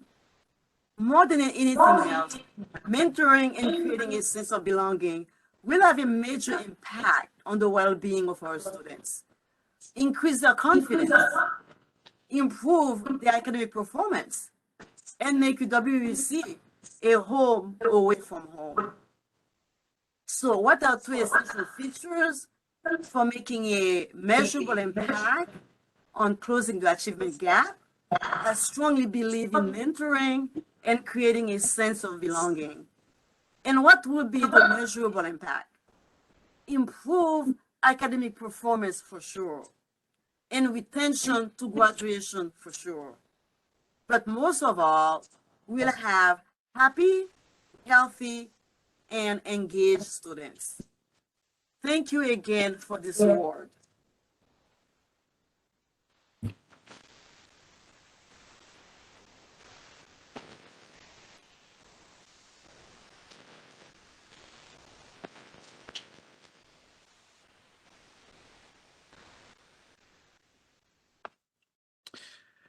Our second Region Award in the individual category goes to Barbara Stewart, Vice Chancellor of Diversity and Inclusion at UW-La Crosse. Vice Chancellor Stewart has forged strong collaborations on and off campus over her 22 years at UW-La Crosse. She generously shares her leadership skills, experience in equity, diversity, and inclusion, work focusing on creating safe spaces for students, growing TRIO programs, supporting and amplifying multicultural student retention, providing better access to students who identify as having a disability, and increasing opportunities to serve the LGBTQ plus students, faculty, staff on campus. As the inaugural Vice Chancellor of the new Division of Diversity and Inclusion, she is credited with bringing diversity-related offices together to increase student access and retention. To cite just a few examples of her work, Vice Chancellor Stewart co-wrote a Closing the Achievement Gap Grant, which provided funding for the Eagle Mentoring Program to retain second-year multicultural students. She was also instrumental in creating a pre-college coordinator position that allowed UW-La Crosse to strengthen its ties with youth in the community. She also applied for and received a pre-college grant through the Department of Public Instruction that enabled free pre-college services and supported after-school programs. Her awards include selection by Madison 365 as one of Wisconsin's most influential Black leaders in 2020, and La Crosse's Martin Luther King Jr. Award for leadership in 2015. In the nomination materials, a colleague offered this reflection on the impact Vice Chancellor Stewart had. Quote, "I have known and worked with Barbara for over 20 years, and because of her leadership, commitment, and passion, UW-La Crosse has become a frontrunner for diversity and inclusion in the University of Wisconsin system and beyond." On that note, it is my pleasure to present the 2022 Regent Diversity Award to Vice Chancellor Barbara Stewart of UW-La Crosse.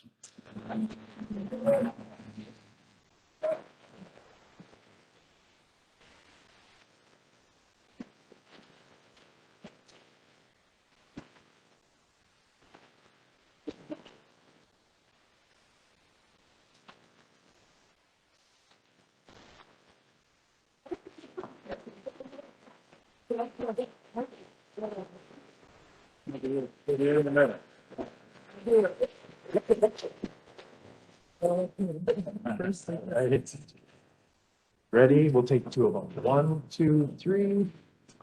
1, 2.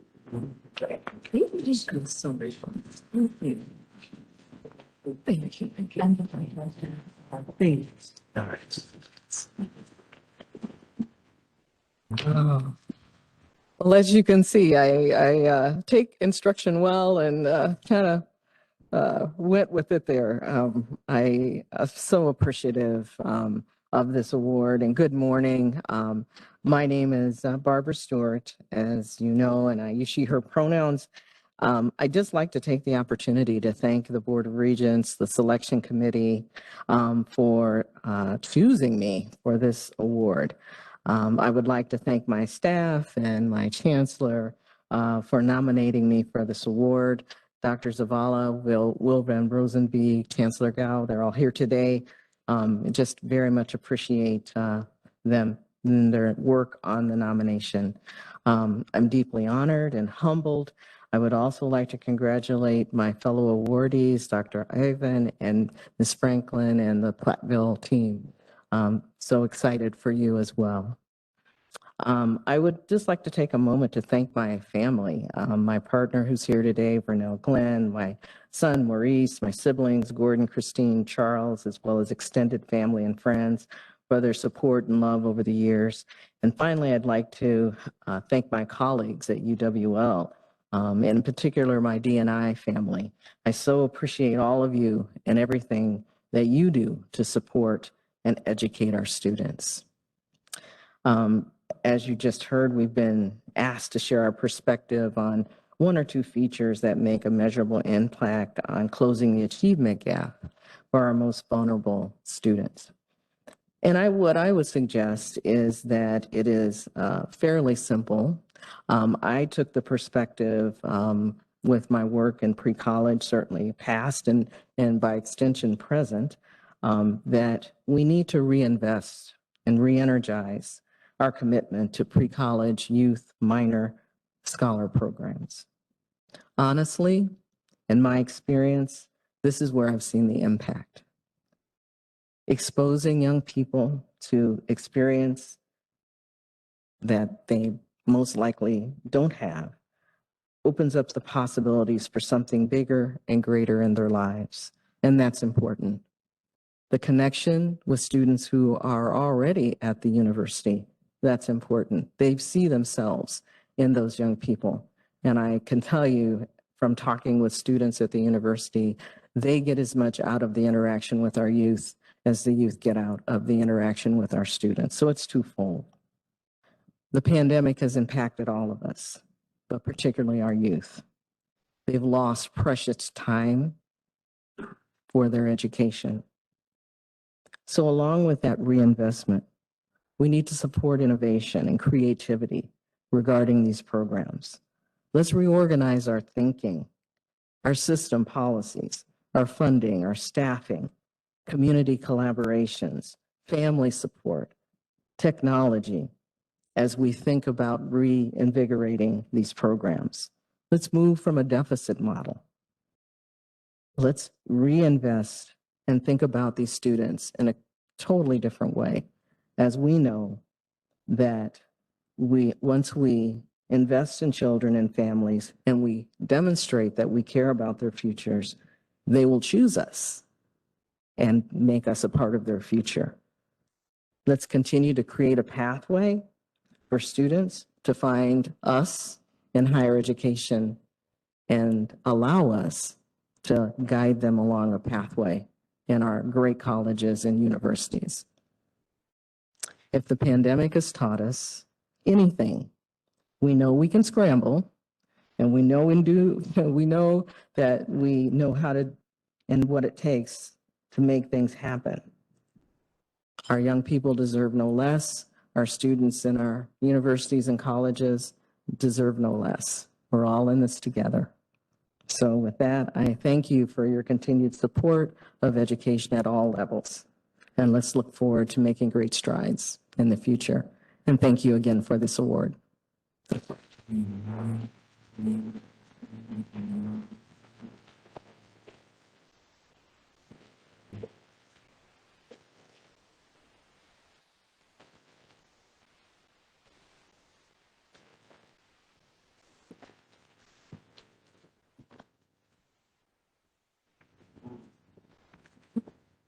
I am honored to present the third Regent Diversity Award in the program category to the Pioneers Helping Pioneers Emergency Grant Program at UW-Platteville. The Pioneers Helping Pioneers Emergency Grant Program provides essential emergency financial assistance to UW-Platteville students in need. While UW-Platteville has provided emergency grants to students since 2017, in spring 2020, the university created the Pioneers Helping Pioneers Emergency Grant with more than $2.5 million from federal funding as part of the Coronavirus Aid, Recovery, and Economic Security, or CARES Act, as well as more than $400,000 in donations through the UW-Platteville Foundation. UW-Platteville has helped more than 3,500 students over the past 2 years, providing an average of $1,600 per student. This has helped relieve these students of financial burdens that could have hindered or even ended their education. Through the leadership of Diversity, Equity, and Inclusion Executive Director Laura Franklin and the program's staff, the university was able to help every student who requested financial support. It is noteworthy that the students receiving these grants are retained or graduate at rates consistently above 90%. The programs have provided not only emergency grants to students, but also food boxes, grocery and gas cards, and stress relief activities. The program also offers professional development opportunities to support faculty and staff in better understanding the obstacles that many students face and suggestions for offering ongoing support. In the nomination materials, Chancellor Dennis Shields commended the program, quote, for its unprecedented success in providing essential emergency financial assistance to our students in need. Without this support, many of our students would not be able to continue their education. Please join me in congratulating the Pioneers Helping Pioneers Emergency Grant Program at UW-Platteville and help me welcome Laura Franklin, Executive Director of Diversity, Equity, and Inclusion, who will accept the award on the program's behalf.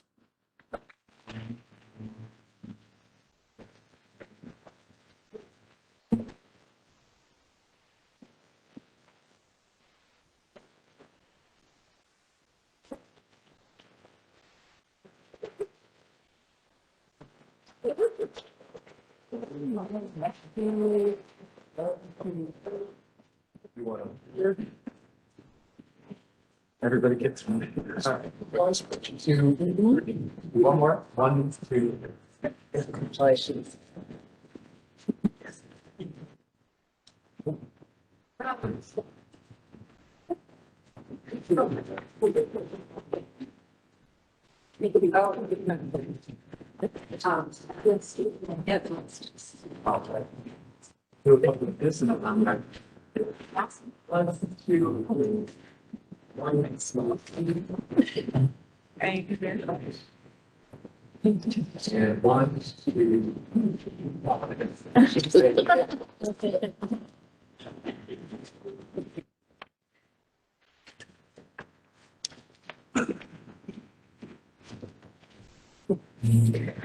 Good morning.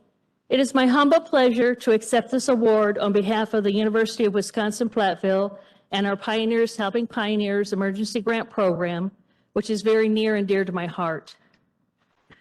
This recognition comes from the hard work, dedication, and support of many individuals on campus who cared enough on a daily basis to seek understanding, leverage resources, and prioritize the needs of our first generation and limited income students.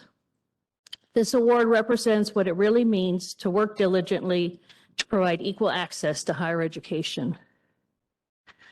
I have been asked to share a few essential features of our emergency grant program that have made a measurable impact on closing achievement gaps.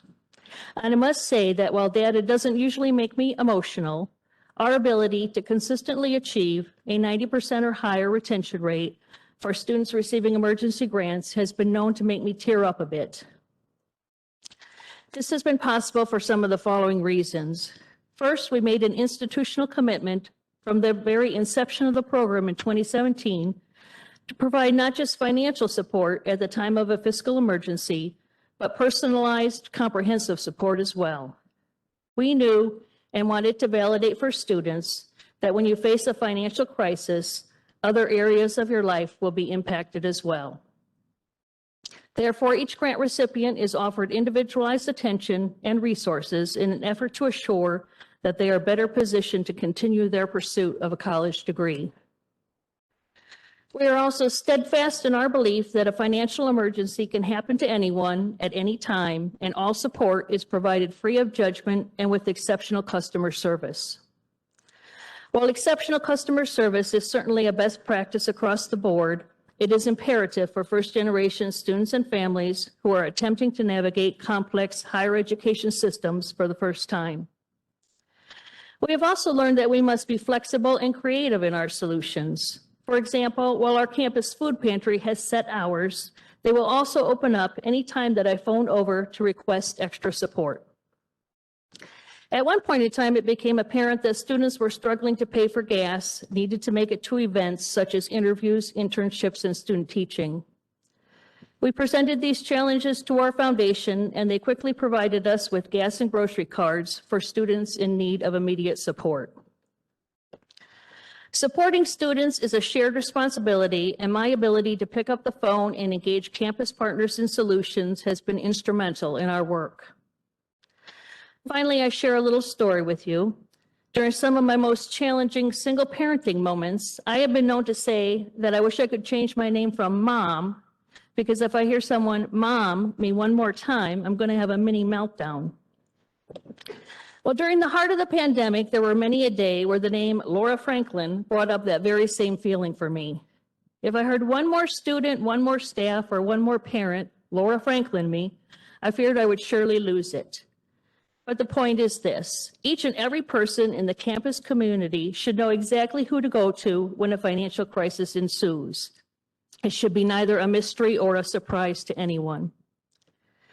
While many of the things I have shared might seem like little things, I assure you that the little things are indeed great big things to a student in financial need. On a more personal note, while I stand before you as a seasoned diversity and inclusion practitioner, I also stand before you as a former scared, naive, overwhelmed, and isolated first-generation college student myself from a low-income background.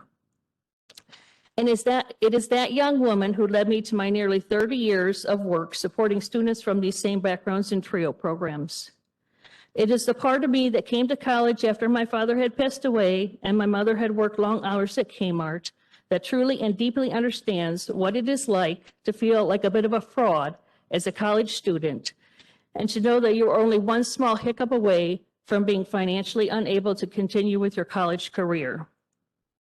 And I want to acknowledge that it would have been much easier for our institution to simply dole out emergency grant aid, especially during the pandemic, in such a way that it would magically appear in a student's bank account overnight.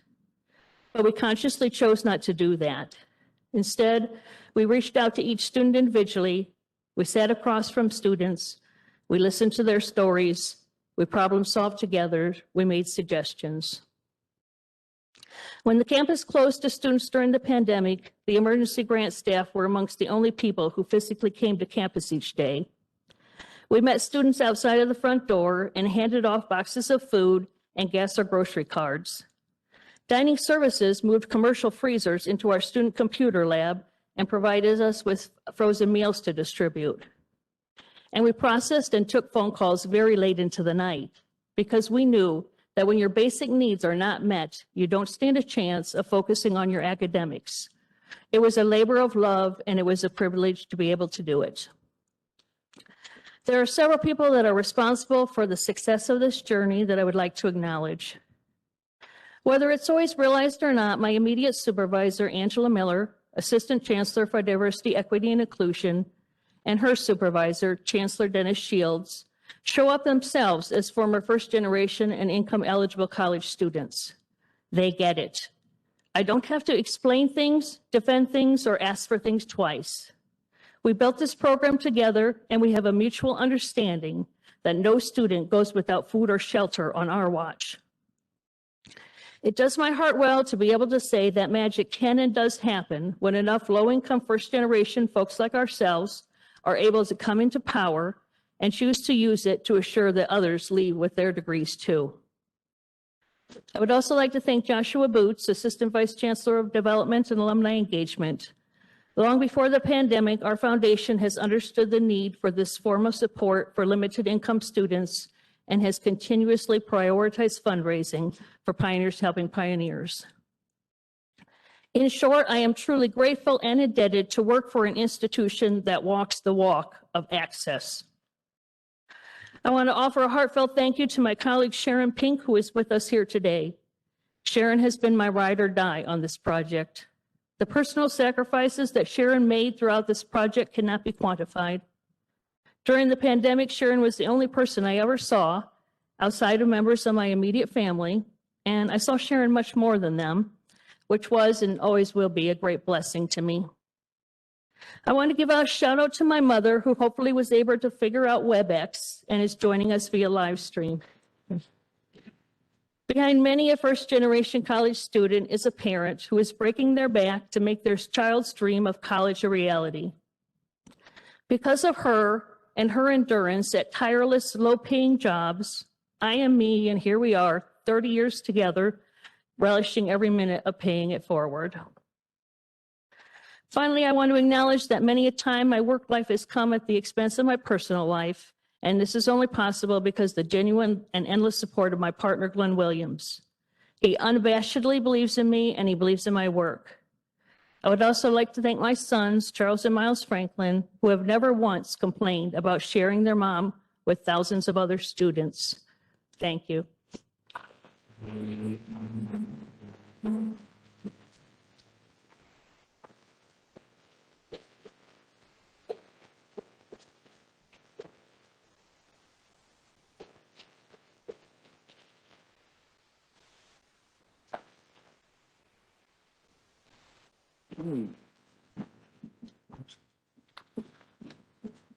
Well, Chancellor Blank, one last resolution of appreciation to you and your team. I will call upon Regent Jill Underly, a UW-Madison graduate, to read our resolution of appreciation to UW-Madison for hosting the February meeting. Regent Underly. Thank you, Board President Manydeeds. On behalf of the Board of Regents, I'm honored to offer this resolution of appreciation to the University of Wisconsin-Madison. Whereas the members of the Board of Regents are pleased to recognize the University of Wisconsin-Madison as the official host campus for the board's February 2022 meeting, and are grateful for the generous hospitality extended this month by Chancellor Rebecca Blank and the entire Badger community. And whereas the board appreciated hearing Chancellor Blank's presentation, UW-Madison is a world-class university. How do we help keep it that way? And whereas the Education Committee thanks Provost John Carl Schultz and Vice President for Teaching and Learning John Zumbrunnen for giving a fuller picture of the many professionals who make student academic success at UW-Madison truly a team effort. And whereas the Capital Planning and Budget Committee was grateful to learn more about how UW-Madison is transforming the built environment and devising a comprehensive strategy for future facilities planning.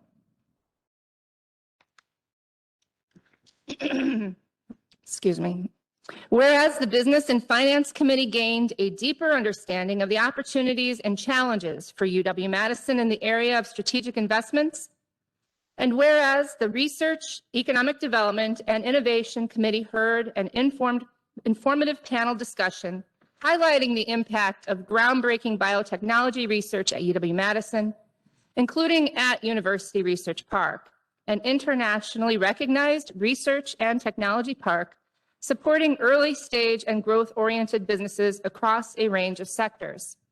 And whereas the board was pleased to tour the current College of Engineering to get a firsthand understanding of the needs related to UW-Madison's upcoming capital budget request to fund a new engineering building. Be it therefore resolved that the Board of Regents hereby thanks UW-Madison for this month's informative presentations, its forward-thinking spirit, and its many continued contributions to the UW system and to the state of Wisconsin.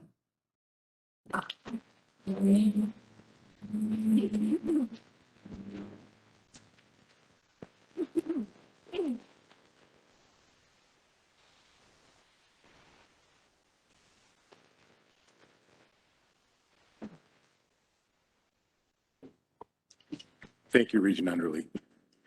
Before we move on to our final two items in which we will be honoring President Thompson, do any regents have any communications, petitions, or memorials to share? Seeing none, I have an agenda item that is a request to remove the interim designation from President Thompson's title. You have it, it's Resolution 11. Do I have a motion to approve Resolution 11? Second? All those in favor? Aye. Opposed? Thank you. Now I'll call upon Regent Drew Peterson to present the board's resolution of appreciation for President Thompson's service to the University of Wisconsin system.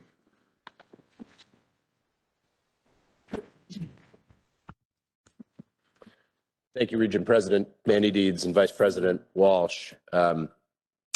Back in June, when I provided my final report as president of the board, I spent an awful lot of time talking about all the accomplishments that we made. Most of those accomplishments, if not all, were led by Governor Tommy Thompson. So today, I'm not going to spend the time reprising those because I think he did such a thorough job of doing that this morning. Instead, I want to take some time to recognize everyone in this room who's been a part of this process. I have enlisted the assistance of several of my colleagues to do a purposeful recognition of you. We'll do that following the resolution, so I'd ask the room to refrain from your applause at that time.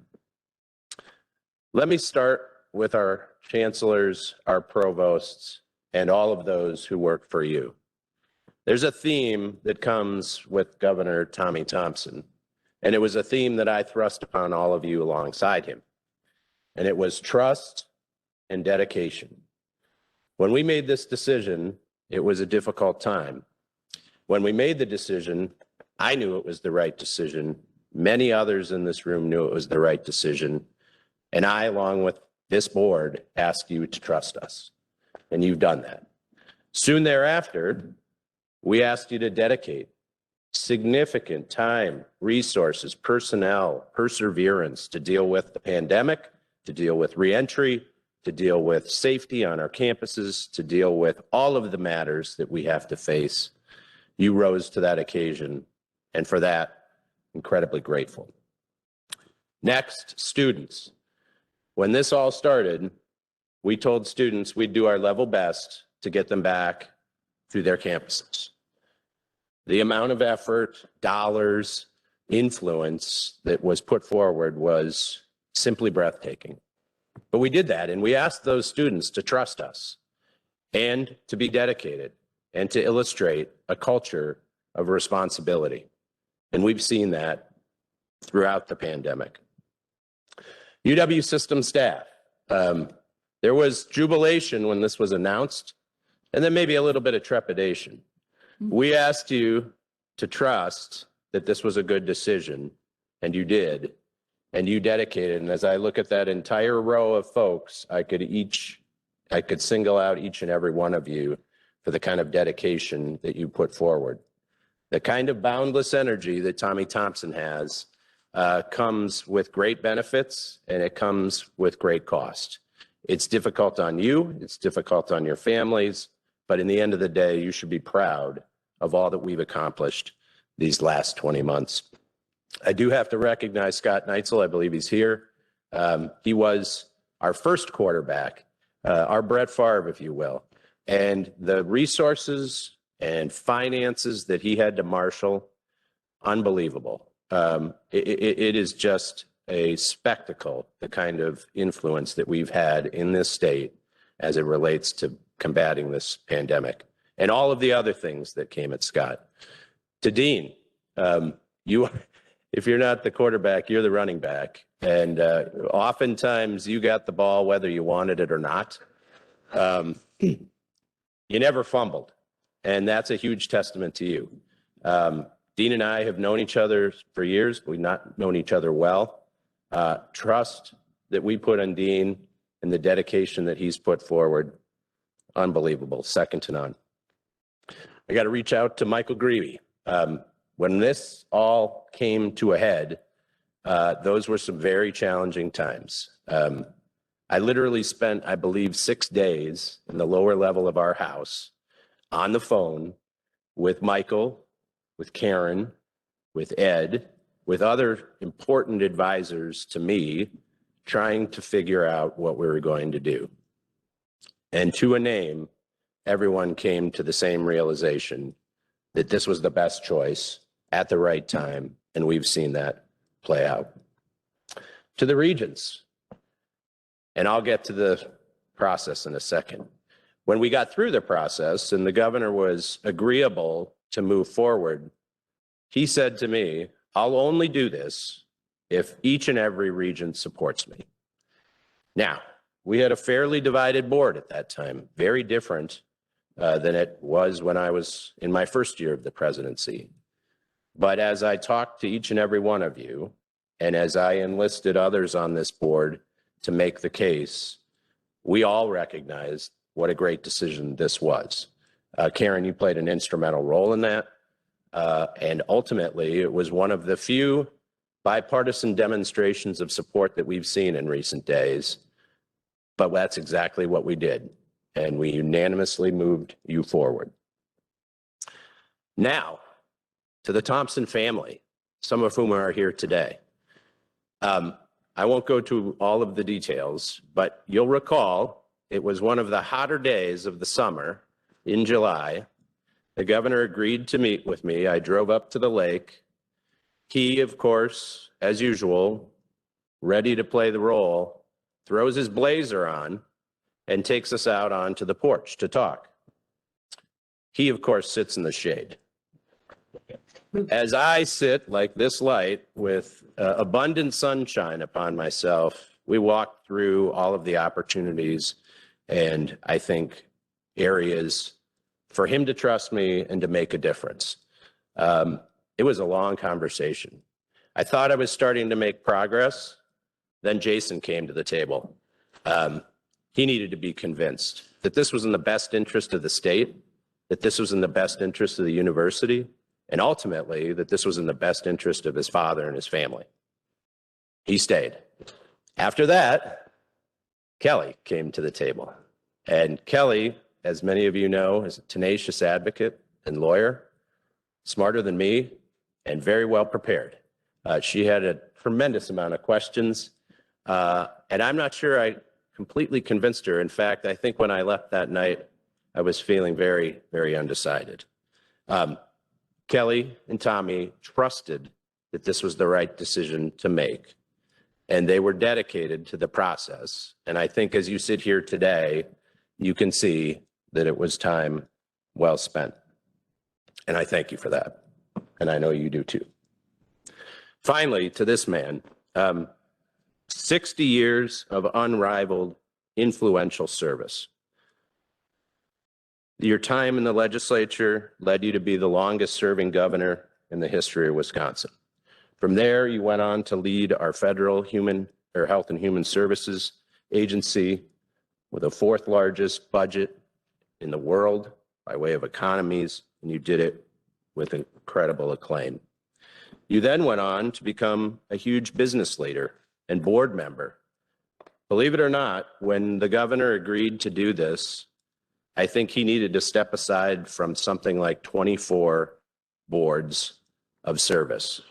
That kind of trust in this process and dedication to give back to Wisconsin cannot be overlooked. Your service is unrivaled. You're indefatigable. You're competitive. You're collegial. You're tireless. You never rest. You never settle. And your history of service is a testament to you and your Elroy roots. In the end, you trusted me, you trusted all of us in this room, and you dedicated yourself to making the UW system the best it can be. Congratulations on succeeding so well. Thank you.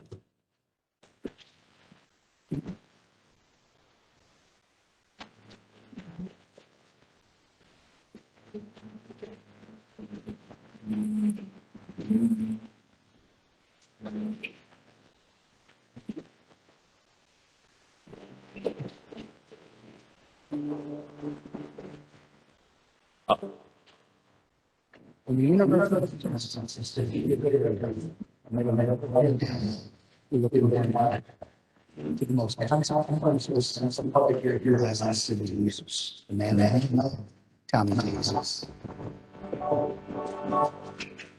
Tommy Thompson is our lead, is the result of the most successful field search ever.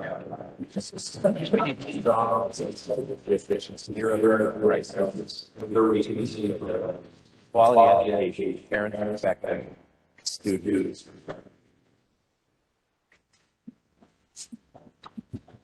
Without respect, has been the right man. As a real champion, the resources. Me and not only very vocal, because this but also value the need to change. Make your server as the attack is set on. Fight, grit. Higher education.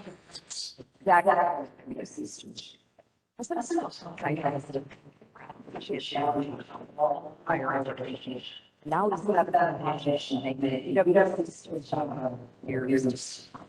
Day one, Governor Thompson made it clear the UW system played equal role in the fall of 2021.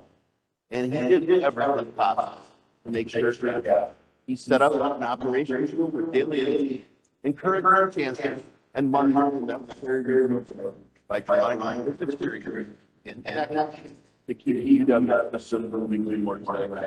The University of Wisconsin was first. University of Thompson for all of them. To form, it was Governor Thompson made it clear that there would be no excuse for not delivering on what would be the first students.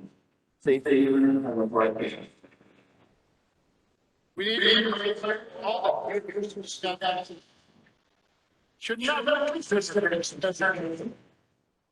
But rather be fighting more us in our country. President Tom, light by Washington, University of Wisconsin. It's all about opportunity.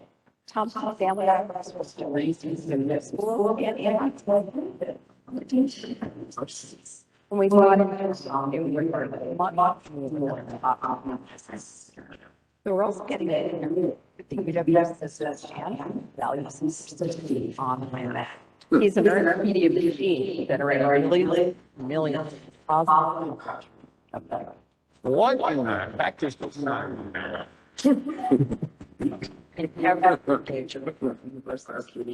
Crosse public our systems is one flag option.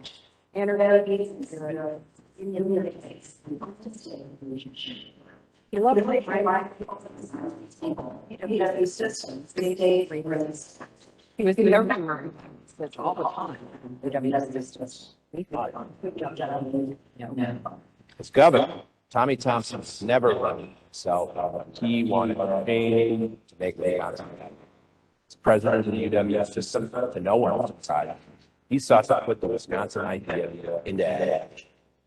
More than a year ago, it was President Thompson who initiated the offering of our campuses for community COVID-19 tests. To him, public universities are not only for students and faculty, staff, and parents. They are also here to serve all Wisconsinites. To date, UW has provided 2 million tests. There's I'm not my students without asking what they're doing and tell them. It's a good running major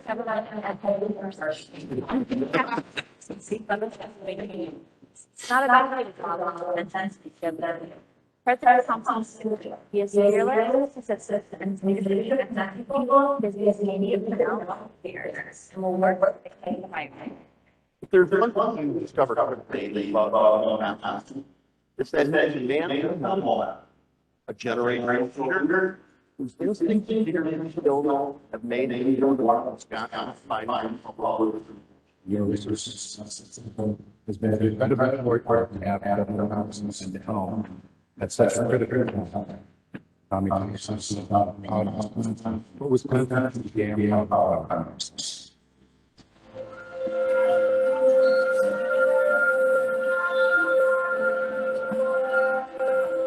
I'm going to do everything I can. You'll help really support this was great business. And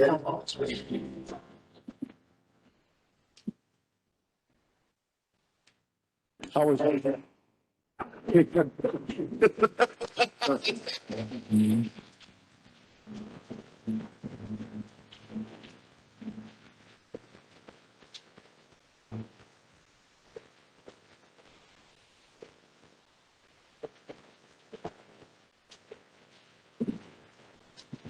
Let me just take a moment to recognize Jack and the entire communications team. I mean, they are so good. They've had so much earned media over the last 20 months. They don't know what to do with themselves. I thank the media for that as well, telling our story. Let me read the resolution of appreciation for Tommy G. Thompson. Tommy G. Thompson has served with exceptional commitment as interim president, now president of the University of Wisconsin System since July 2020, carrying out his pledge to be the UW system's biggest advocate, toughest evaluator. And whereas Tommy's leadership, I can't do that, whereas governor's leadership helped guide the UW system and its campuses through a global pandemic and set the standard for managing during a crisis, and whereas the governor drew on his experience as the U.S. Health and Human Services Secretary to lead the fight against COVID-19 in every corner of the state, with the UW system becoming the first public university system in the country to expand its testing capacity to the public in November of 2020, resulting in UW campuses providing more than 2 million COVID tests to date, including 500,000 to the general public. And whereas Governor Thompson launched the successful Smash COVID and Vax Up 70 for 70 campaigns, vigorously promoting a culture of responsibility and encouraging UW students to get tested and vaccinated against COVID-19. And whereas Tommy leveraged UW expertise, arranging funding, partnerships, and others that allowed for more than 1,000 UW nursing and pharmacy students to answer the call to serve on the front lines in the health care facilities and vaccination clinics, gaining experience and eligibility for tuition assistance in return. And whereas Governor Thompson's top priority has always been our students. In addition to equipping them with world-class education, he committed to working with university leadership to provide a safe environment for both students and employees while maximizing in-person instruction, restoring the college experience, and deploying new resources to support emotional and physical well-being during the challenges of the pandemic. And whereas the governor raised the profile of public higher education in our state and ensured that it is relevant not only to students, parents, faculty, and staff whose leadership was entrusted to him, but also to all Wisconsinites. And whereas under the governor's leadership, the UW system formulated an operational state budget that requested and resulted in no reduction to base funding and a modest increase to establish programs to elevate our state and the UW system's success, and the capital budget will enable upgrades and provide the programs necessary to help students succeed now and in the future. And whereas during the governor's tenure, the UW system implemented significant operational changes, such as a system-wide procure-to-pay program that enhances efficiency and accountability in the purchasing process. And in addition, the UW system accelerated the ATP program to modernize enterprise resource functions. And whereas, guided by his belief that the University of Wisconsin system is among our state's greatest assets, second only to its people, the governor has worked relentlessly since July of 2020 to lead this organization and put the renewed Wisconsin idea into action and improve the lives of all Wisconsinites. So be it there resolved that the University of Wisconsin System Board of Regents commends and thanks Tommy G. Thompson for his accomplished tenure and distinguished service to the citizens of Wisconsin and to the institutions of the UW system, and extends its sincerest best wishes in all of your future endeavors. Congratulations.